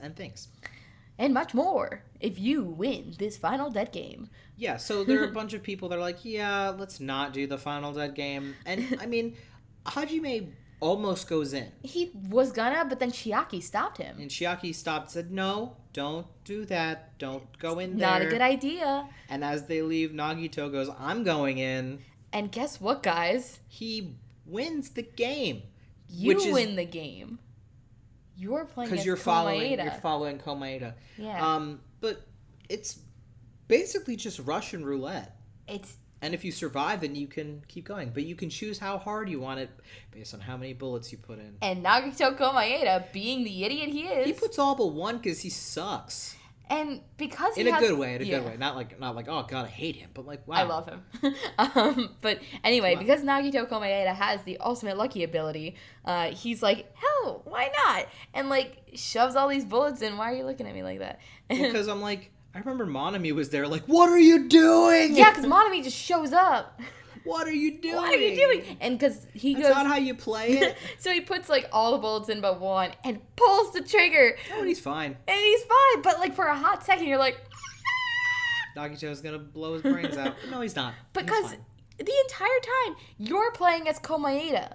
there's a really short amount of time where you can play as Komaeda in the final dead room. To Hajime. Yeah, once you finish, and it's like, ugh. But you're handed as Komaeda. You're handed a book of information about Hope's Peak. And a file. And he can pick whatever weapon he wants in the end of the final dead room, because he can use that for murder. So he does. Well, he takes something. It's not like... Yeah. Whatever. Anyway. But he also finds out the secret of the Strawberry House and Grape House. Yes. That nobody else knows yet. Yeah. So, but anyway, by the time it's been 3 days? It's been some ridiculous amount of time. Yeah, somebody dies. Dun, dun, dun. And so you go into the giant column room that goes in between Grape and Strawberry House. Because you're ready for Tai Chi. Yep, you're ready for Tai Chi. And what do you see but Mechamaru's body? Mechamaru. He's dead. So the robot just came back, the guy who was just saved, is now dead. Again. And this time we can't bring him back because he was killed via the rules of the game. Yeah, you can't bring that back. Which is unfortunate. Yeah. It's really unfortunate. Anyway, so now that we have that, we must go investigate. Yeah, you have to investigate the entirety of Grape and Strawberry House, because there's something about these buildings that doesn't quite make any sense. And you don't find out about it until you're actually in the trial. Don't we go through the final dead room? No. JK. Nope. I never said anything. No, because Komaeda is the one who... So we know and whatever. Anyway, we go into the trial. You go into the trial. You're investigating literally everything. Everything is impossible. There's so much happening. There's so much because you're focusing on two different parts of the building. Yeah, and not only that, but when you went in, one of the columns was smashed, and you don't know how that happened because these are pretty big columns. But you can also enter this column from both sides of the house, and the layout of the room remains the same, and nothing makes sense. That's why it's a fun house. Yep. So you do this trial, and it turns out that Grape and Strawberry House are actually on top of each other, and not stacked like a sandwich, and not side to side. Yeah, like you originally thought. Yeah. So it confuses you because you don't know how the layout of anything in this building is set up. And it turns out that the killer used that to their advantage to escape and make it back with the group. But it turns out clock times were changed. And there's a picture of Fuyuhiko with a clock. Oh, that's the best photo in the game. Best photo in the game. If you're watching the YouTube version, we have stuck it up on the whiteboard. Oh, yeah. Look at this. Look at it. Look at this clock boy. I love Clock Boy. But they use that to their advantage, changing clock times and using Mechamaru's internal clock to get him by himself, and the whole I don't want to say motive because it's not about. Well, it's not really. It is, but it isn't, because in the end, we should just say who did it because it'll help make sense. There were two individuals, Mechamaru and the murderer, who is Gundam Tanaka, who is the animal breeder. So sad. I love him. This was so upsetting for us. This baby, bad. Because not only the thing was they had met in secret, and they started talking, decided. And they basically decided that they were gonna test their strength against each other, and whoever won would be a sacrifice to make sure that other people would get fed. Basically, both of them were okay. They were ready to die. They were ready to die. Because they wanted to save everyone else. Because there were people that they cared about that they wanted to survive. Like, Nekamaru had Akane. And then Gundam had Sonya. Which, it was just... Yeah, I mean, it's not specified, but we know. We know. Listen, we're calling you out, sweaties. We know. Anyway, but it's really upsetting because they both did it out of, concern for the rest of the group, and so they didn't just want to be sacrifice me and then the other guy kills them. Yeah, they wanted to do it they wanted to do it like warriors. They wanted to go out fighting and swinging. They went out in the most brave and honest way possible, and honestly I think that's what makes this so awful and tragic. Yeah, because Sonya's now she has to watch Gundam die. Oh my god, that's the saddest thing. It's okay, Gundam's death is possibly... He gave up and returned to the sea. Oh, no! No. He was trampled by all these different animals. And at the same time, his hamsters were crying. And, like, we were crying. His soul was lifted to heaven in front of us. Which is hilarious because he calls himself the Prince of Darkness, but they like, revered him. Angel. He was an angel. And, like, you see him in the sky, and it's just, she's like, Sonya gets his scarf. Or like, does she? Doesn't she get, like, doesn't she gets the hamsters. Oh, she gets the hamsters. The hamsters go to Sonya. And it's just so sad. And like after it, all the hamsters are crying. We're crying. We had to pause the game because we were crying. Yeah, because I was wearing a Gundam scarf at the time. I think I have a video of it still. You do. It's a mess. Somewhere. But that unlocks the next island. Yeah. Unfortunately. And they get fed. Which is, honestly, this is the last island. It is. Yes, this is the last island that you get access to. Which includes vendor stalls with, like, food. Oh, yes, all this food. A factory. A military base. Yeah. And Sea King Industries. Ah, yes. Sea King Which is another factory. Yeah. So, this first factory, though, let's talk about that for a bit. Because you enter this factory, and there's a ton of Monokumas. Yeah, it's just mass-producing Monokuma plushies. Which is wild and whack, and you're totally afraid that they're going to come to life and, like, eat you. Yeah. And on top of that, Nagito goes missing. Yeah, Nagito just flat up leaves. When the next island is unlocked, he just kind of poof. Bye, Nagito. Where'd you go? I don't know where he goes. He's just not here anymore. But this is when we start to uncover a little bit more of some of the potential masterminds yes. behind this. Yes. As we had in the first game, we had a spy that was working with Monokuma.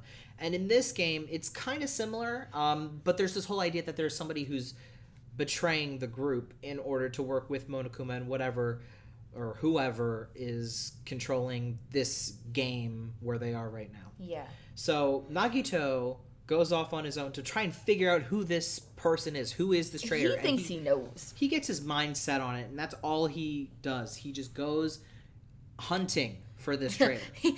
We're on a baby hunt, and don't think we don't know how to weed them out. That's basically this whole thing. This entire thing. That's his whole case. It's just Komaeda going, I'm on baby hunt, and don't think we don't know how to weed them out. I hate this. I hate this. Because you're right. I'm right. But, well, Nagito shows up, basically, and he's making all kinds of threats, like, all right, if the traitor doesn't show themselves, I'm just gonna blow up all the islands. I'm just gonna blow them up. It's like... That's what's gonna happen. It's like, Nagito, what are you talking about? Oh my god, there's that image. The Which image of Akane putting Nagito in a headlock and Soda flying in the distance. Yes! Because he gets blown up. Oh my god, yeah. Because he Did you just... You popped my foot. Oh my god. But Nagito now has access to weapons because of the military base. Yeah, that's a bad idea. That's not a good idea because he takes all the bombs. Who thought it was a good idea to, one, put a military base here, and two, give him access to the bombs? Who gave Nagito Komaeda access to all this?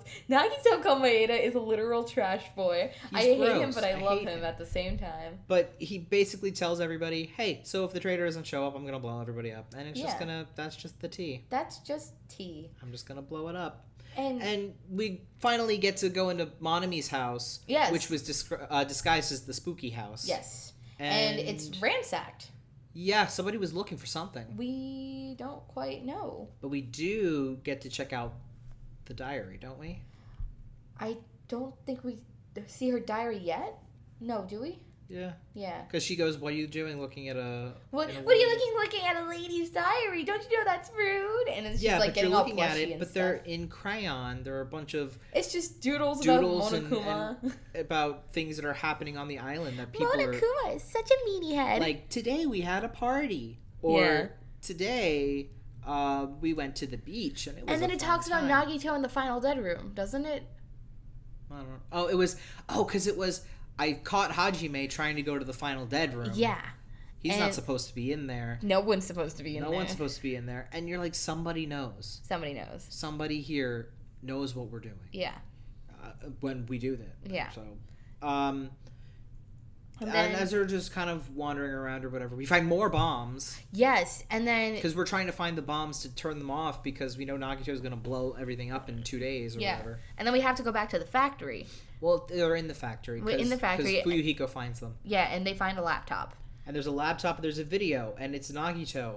And he's basically saying, hey guys, so I rigged this up. These are the bombs. Traitor, I know you're here.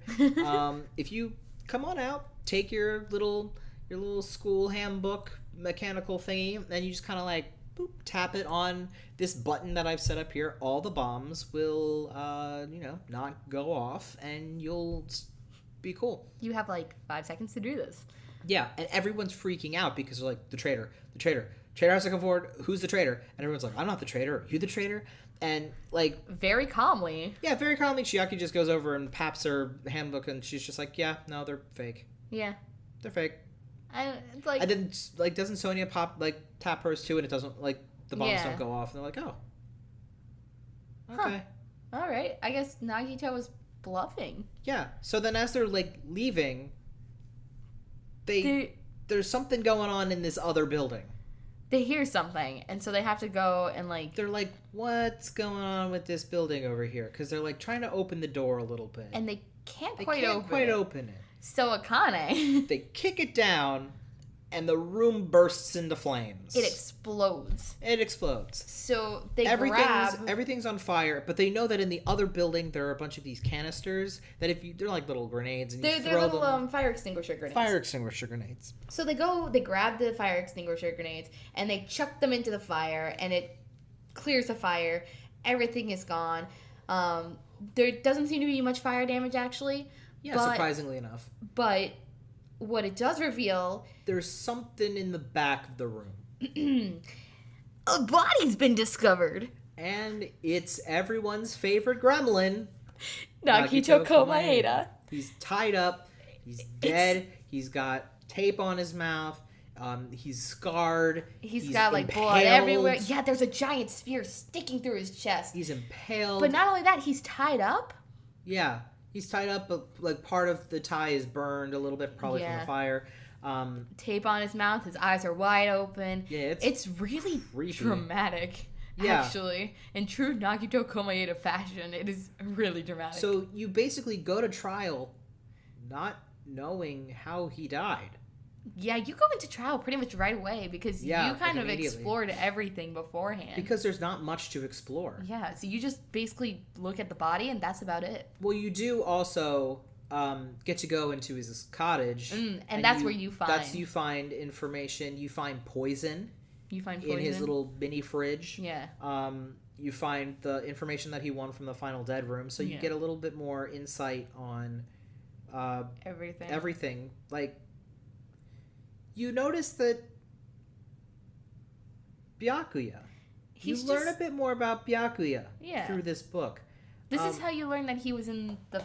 Yeah, this is how you learn that he was in the other game. In the first Killing game. And you're like, wow, he looks different. It's like, what happened, Byakuya? What happened to him? Is he okay? And you learn about the Future Foundation. Yes. Which you don't know much about them. You just know that it exists, and it's a group that's comprised and was built on the survivors of that first game. Yeah. That are out there to like spread hope, that's trying to fight despair, all this stuff. Yada, yada, yada, yada. Yeah, stuff like that. So they find out about that. They find out about Byakuya being part of the first game. And you also find out that Hajime doesn't have an ultimate ability. Or an ultimate skill, an ultimate trait, anything. He has nothing. Hajime... He's a normal kid. Yeah. He's from... The reserve students. Which is... the reserve students is basically all the people who pay to be at Hope's Peak Academy. Yeah, they're in a separate department. They're basically just normal kids who just try their hardest to work. But if they pass the test and have enough money, then they can get to the big leagues with the big kids. With the big kids, because the school runs this program just as like...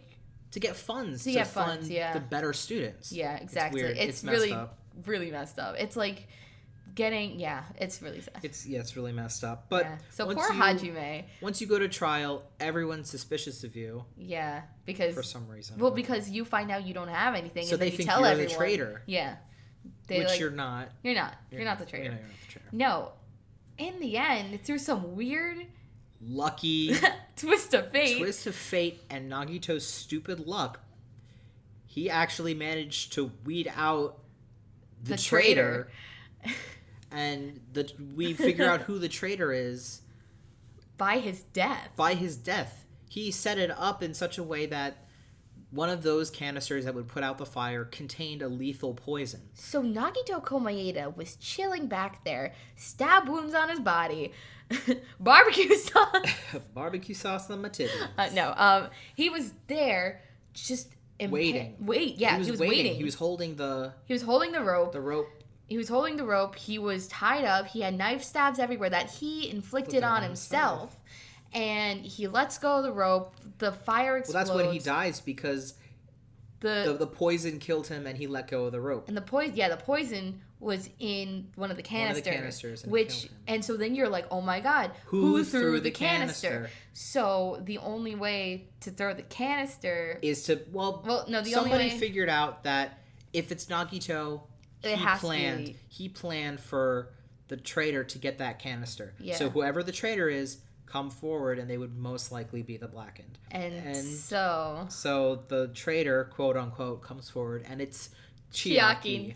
It's so sad. It's horrible because she believed in everybody. She wasn't really a traitor. She wasn't a traitor at all because she was helping you. She was making sure that everybody survived as best as she could. She was talking to Monami, not Monokuma. Yeah, she was reporting to Monami because Monami was also trying to help us. And it's just so upsetting because those are the two biggest forms of hope in this game, and now they're gone. And it's just so upset. This really hurt me because not only did we lose like one of our pillars of hope, but like us as Hajime Hinata lost like probably our greatest friend in this entire game. Exactly. Because Chiaki was there from the beginning and she's been like helping us along the way, and we just feel completely awful about it. Yeah, now that's not there anymore. Yeah, now we're just kind of lost. And now everyone's broken up. They don't know what to feel, what to think. Yeah. And we have all these mysteries still laid out in front of us. Why are we on this island? What's up with that mystery school? What's up with the Future Foundation? Who is the Future Foundation? We don't know any of this. So we gotta keep trucking on. Yeah, and we keep trucking on by and it's so sad. Flashing back a little bit. Yeah, we gotta flash back to go forward. We get a little bit more information about Nagito. He has this weird appendage.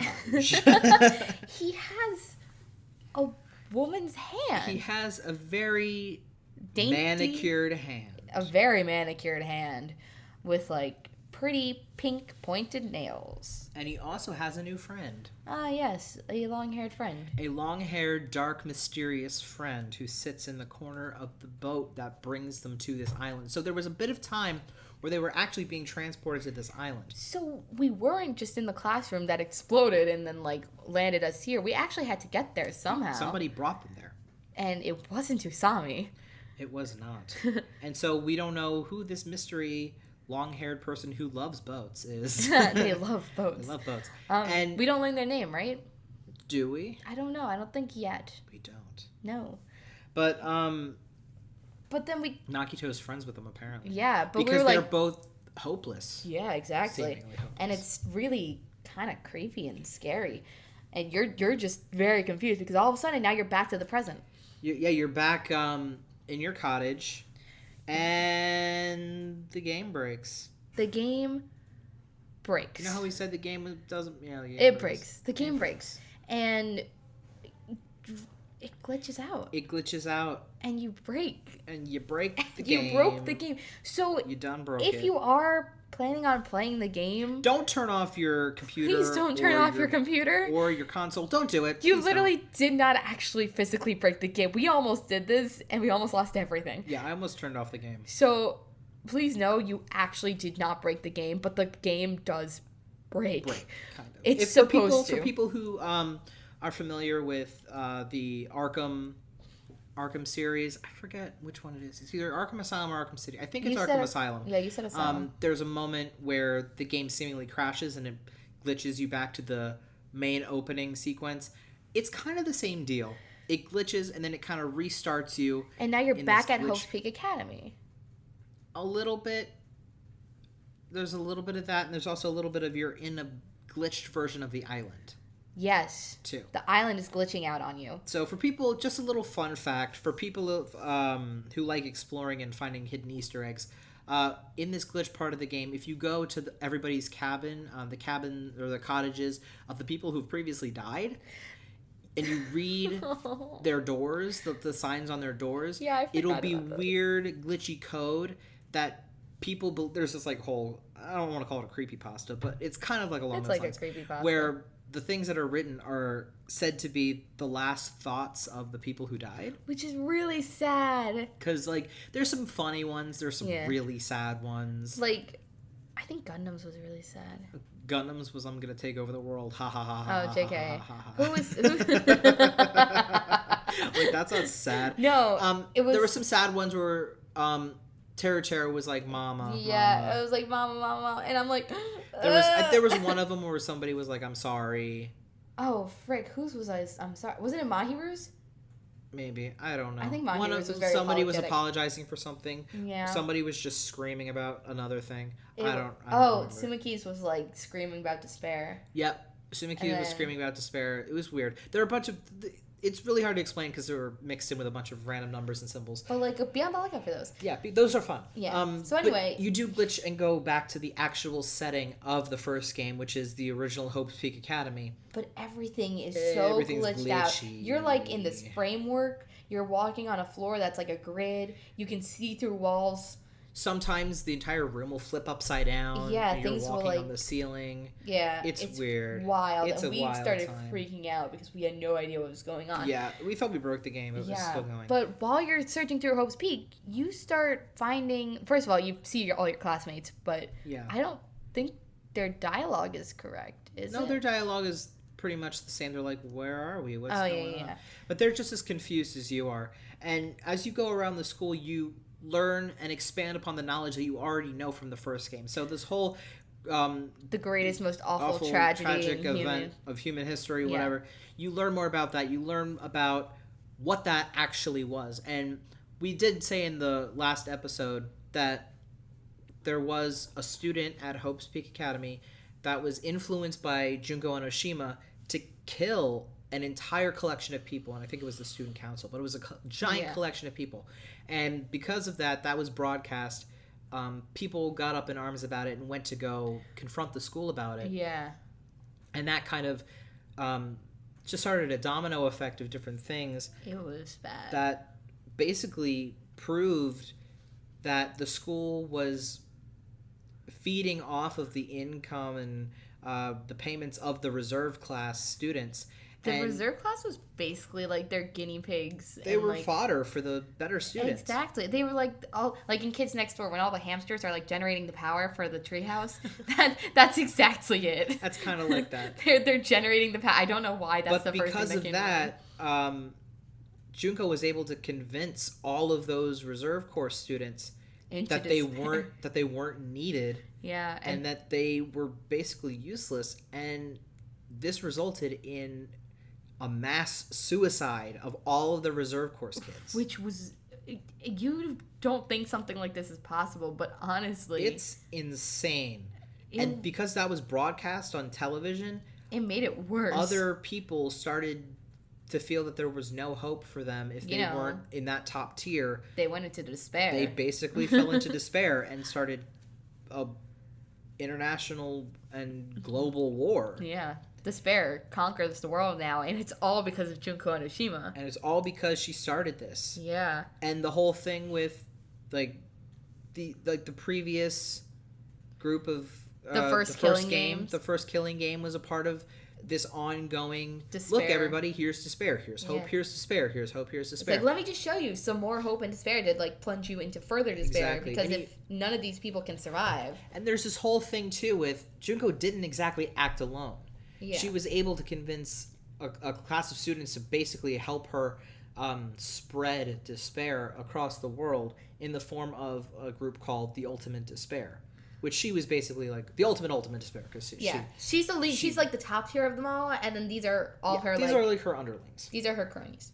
These are the people she sends out to inflict despair amongst the world. Yeah. So she was able to do that, and the Future Foundation worked to collect those ultimate despair people and stop them from basically inflicting pain on the world. Yeah, to stop them and see if they could reverse the effects of despair that had basically plagued them. Yeah. In order to bring them back to where they were before they went crazy. Oh, yeah. Yeah.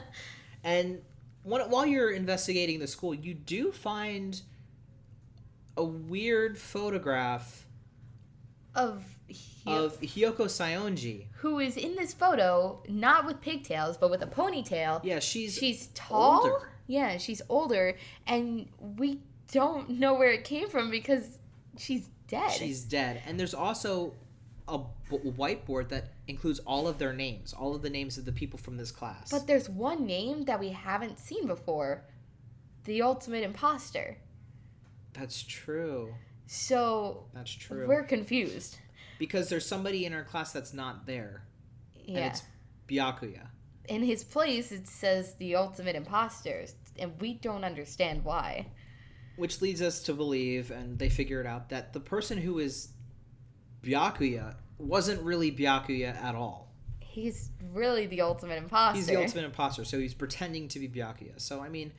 We don't have a name for him? We don't have a name for him. We just call him Two-Gami. Like TWO Gami. So when you guys go looking around the interwebs and you see someone with the name TWO Gami... Well, you could tell there's a visual difference between... Well, yeah, but like sometimes they don't change the name. And if you don't know, now you know. That's true. So, there's that. And there's this whole question of why is this world glitching around them?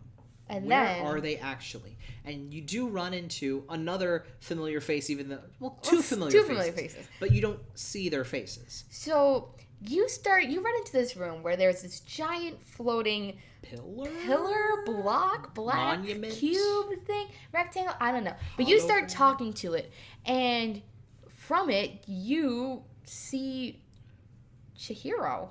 Yeah, from the first game. Well, it's not Chihiro. It's not Chihiro. It's Alter Ego. And Alter Ego is there and starts talking to you.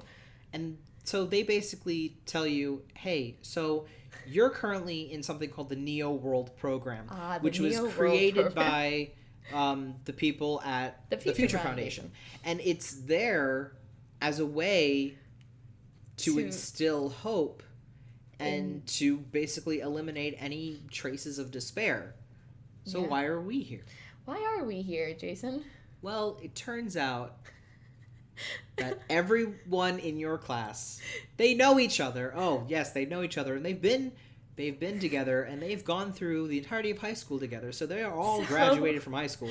Wow. On top of that, they're also the ultimate despair. So they're the reason why everything is going wrong in this universe. Jason, what class are they? Well, do you remember how we said, do you remember the 78th class participated in the Killing School game? Well, guess what, guys? This class is the one that was before it, the 77th class. This is the 77th class. This class preceded Makoto Naegi and the rest of his class. So the events that are happening right now are after that game, but they're a result of things that happened before the first game. Yep. So timelines are a bit sketchy. And it'll clear up more once we talk about the anime as well. Yeah, the anime helps a little bit, and a little bit of Ultra Despair Girls, just a little bit. A little bit. Where they are now, they're not the age that they are currently portrayed as right now. They're actually 3 years older? 3 years older, and they're all currently being held at a Future Foundation base somewhere where we don't know where they're undergoing these tests to try and get them to shake whatever despair that's plagued them, and it's crazy. And they don't want to believe them. Yeah. No. The entire point of this program is to basically revert them to a hopeful state. Mm-hmm. But something happened in the program. You also get to ask the person who's in charge of the Neo World program through Alter Ego, who It's a very familiar face, a very familiar voice. Someone you very much know very well. Mm-hmm. A1 Makoto Naegi. So Makoto comes back a little bit and tells you, hey, so... you're just going to have to hold on there. You're just going to have to, figure this all out. You guys can do it. I'll help you. I'll do what I can. Yeah. All of that. And you're thrown back into the final trial. Dun, dun, dun. And this final trial is to figure out and just come to terms with, where are you? What's going on? What's the truth about Hope's Peak Academy? What's the truth about Hope's Peak Academy and who you guys are as a class? And you do learn that you guys are the ultimate despair and you don't want to believe it. Yeah. Which makes it really hard to find hope in that situation because everyone's freaking out. Because if you win this game and you're released into the real world, who's to say that you won't leave as the ultimate despair and go wreaking havoc again? Because the whole point of graduating this game was originally when Usami had the hope fragments and you were playing that game, the whole point was once you gained all the hope fragments, you would graduate and become your hopeful self again and be basically taken out of the program, and you would no longer be part of the ultimate despair. But now, because it was hijacked and Monokuma showed up and the Neo World program, it has essentially almost failed, but has not quite failed yet. When you graduate, there's no telling if you would still come out as the ultimate despair. Yeah. Or who knows if the people who died are actually still dead. Yeah. You don't know if you're going to be the person you are right now. Yeah. Or if you're going to be somebody completely different.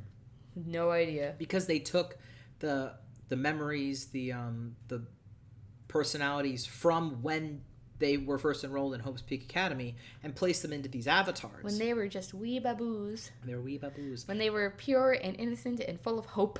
Yeah. And on top of this whole discovery about the ultimate despair, you find out that Hajime isn't Hajime. No. Here's the thing, folks.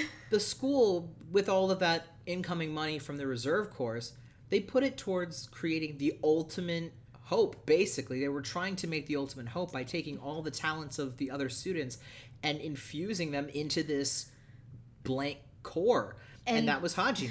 Hajime being a reserve course student who literally had nothing going for him. He was an absolute nobody. There was no talent. He was completely average. Really average. More average than Makoto Naegi. Oh, yeah. And because of all this, he was the perfect candidate to become... You just take Joe Schmo and make him Schmojo. I don't know. Schmojo. And he was renamed... Izuru Kamakura after the original headmaster and creator of the Hope's Peak Academy legacy. So you find out about the name Izuru Kamakura earlier in the game, but you don't make the connection up until this trial. Up until the end. And that basically triggers Hajime because he doesn't... Hajime suddenly all of a sudden starts remembering things, and he starts panicking because he doesn't want to lose this part of his humanity. He doesn't want to lose this mindset of I am me, I am Hajime Hinata, I am special, I am whatever. Because when he leaves, he's going to be a nobody again, and he doesn't want to do that. But at the same time, he's not going to be Hajime. Yeah, he's going to be this murderous long-haired. psychopath. Yeah, and he doesn't want to be that. But, hey guys, remember back in the boat? There was a long-haired guy talking with Nagito. That's Izuru Kamakura. That's Izuru Kamakura, Scary Boatman. Wow, Scary Boatman. So Scary Boatman is Hajime Hinata the entire time. But this you are Hajime Hinata. This revelation breaks Hajime down to the point where he gets stuck in this never-ending loop. Nihil. You're given one. We call it Nihil. Because that's the name of the truth bullet. But basically, it's just an infinite loop of nothingness. And you're just going, around and around and around. All the students have returned. You're on the beach. At least in this... In this Nihil scenario, verse. You are on the beach. You are in the podiums for the trials. Mm-hmm. But everyone is just going around saying, wow, I'm glad we got a great restart. It's can't believe we can restart. We're alive again, thank God. Thank you for letting us come back to life. And... within this entire thing, you start to realize something's off. And that's because Chiaki, who previously died, keeps coming back and saying, no, this isn't real. You still have to finish this. You gotta finish this. You're not done yet. Hajime, snap out of it. Hope, Hope. Where's hope? Gotta find hope. And you are able to kind of break that and realize that, yes, there's hope, and it's in the form of Chiaki, who was programmed into the Neo World program as your guide to help the entire class find that hope. Chiaki doesn't exist. Technically. Chiaki's just a program that was made with Monami. Yeah, by the Future Foundation. Yeah. As a way for the Future Foundation to connect with the class. Yeah. But not directly. Yeah. And it's really upsetting. She's able to tell him that there's hope. You guys can do whatever you want because you can, instead of stay here and be trapped for the rest of your life and kill each other until there's nobody left, or be released and be evil, there's a third option that you're not taking into consideration, and that's you guys can make your own future. Yeah. You guys can make the decision to be better people. All of this morals, whatever. And because of that, Hajime kind of goes Super Saiyan, and he's like, yeah, I'm gonna hope.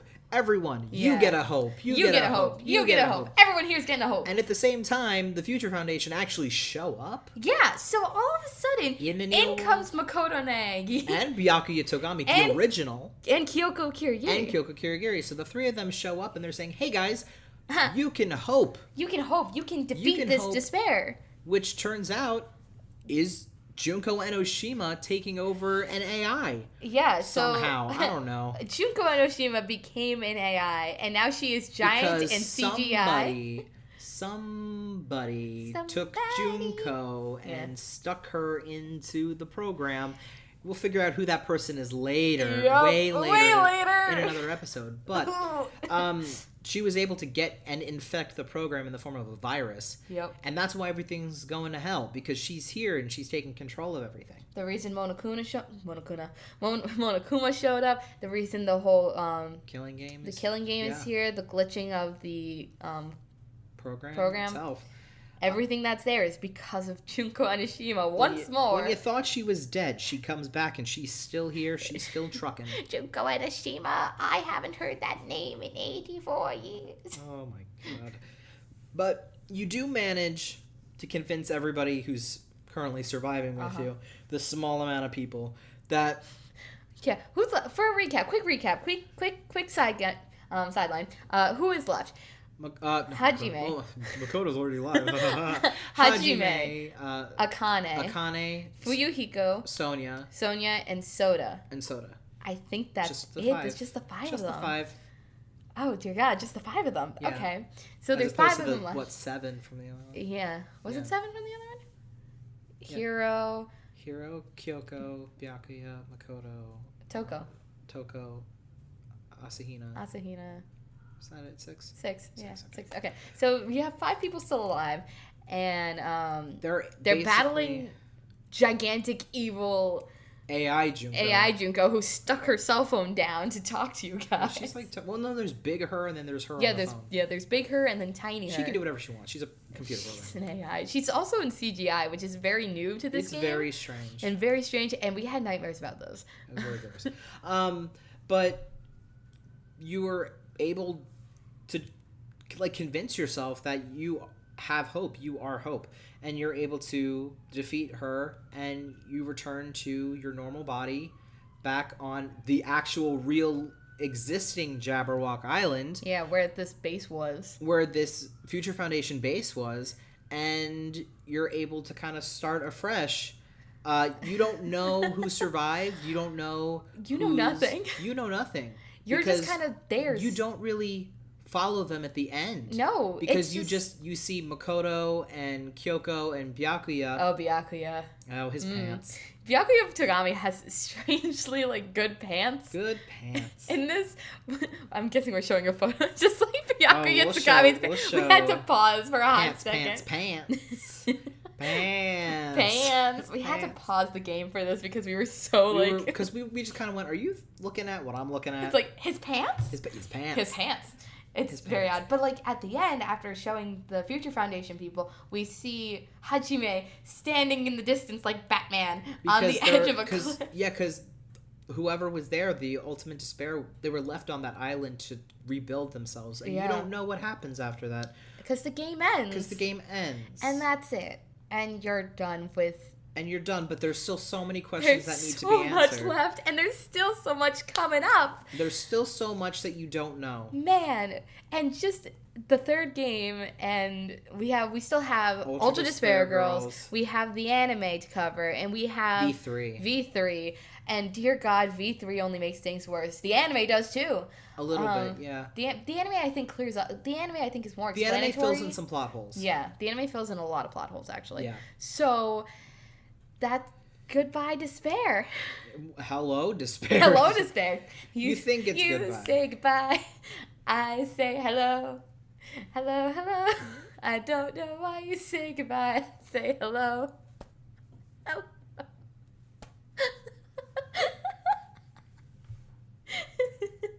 Don't look at me like that. Okay. Am I wrong? No. No, I don't know why you say goodbye. I say hello. But for the people who were able to comprehend any of this mess. For you guys who stuck around. Yeah. Thanks. We did our best to try and... this one was a lot to tackle. This was, because there's a lot more information. But I think we left a lot of stuff out. Mostly specifics, mostly... A lot of just minor plot things, conversations. There's more information about the exacts of... Like who says what. Yeah, and the actual information that you learn when you're going through Hope's Peak Academy is... maybe sometimes it's more in-depth, sometimes it's not. There are actual emails...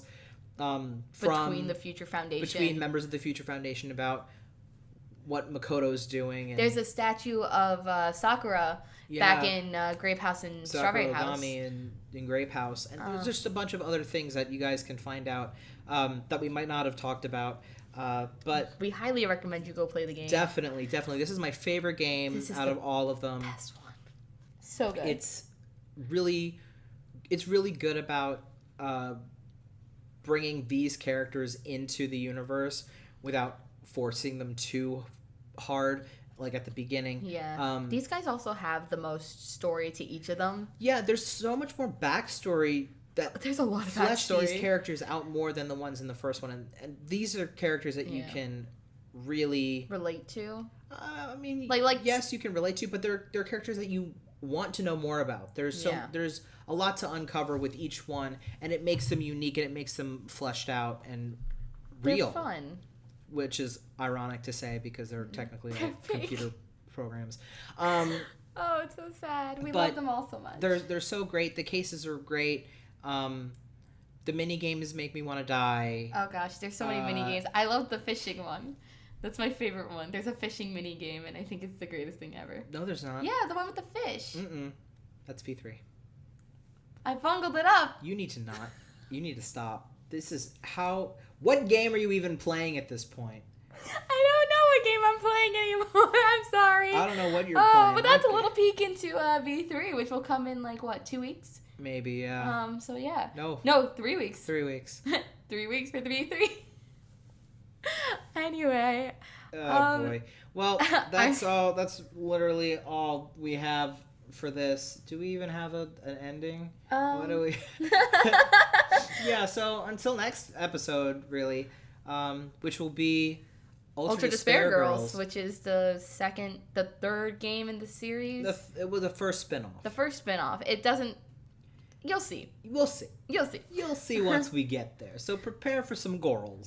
Some gorals. Some gorals and some kiddos. Gorals. Oh, yes. Some gorals and some kiddos. Gorals and kiddos. And trash. Lots of trash. Trash. Bro, we are teens. Bro. We are teens. All right. So until next episode, thank you. I'm Jason. I'm Olivia. And this has been In Layman's Terms. Woo. Peace out.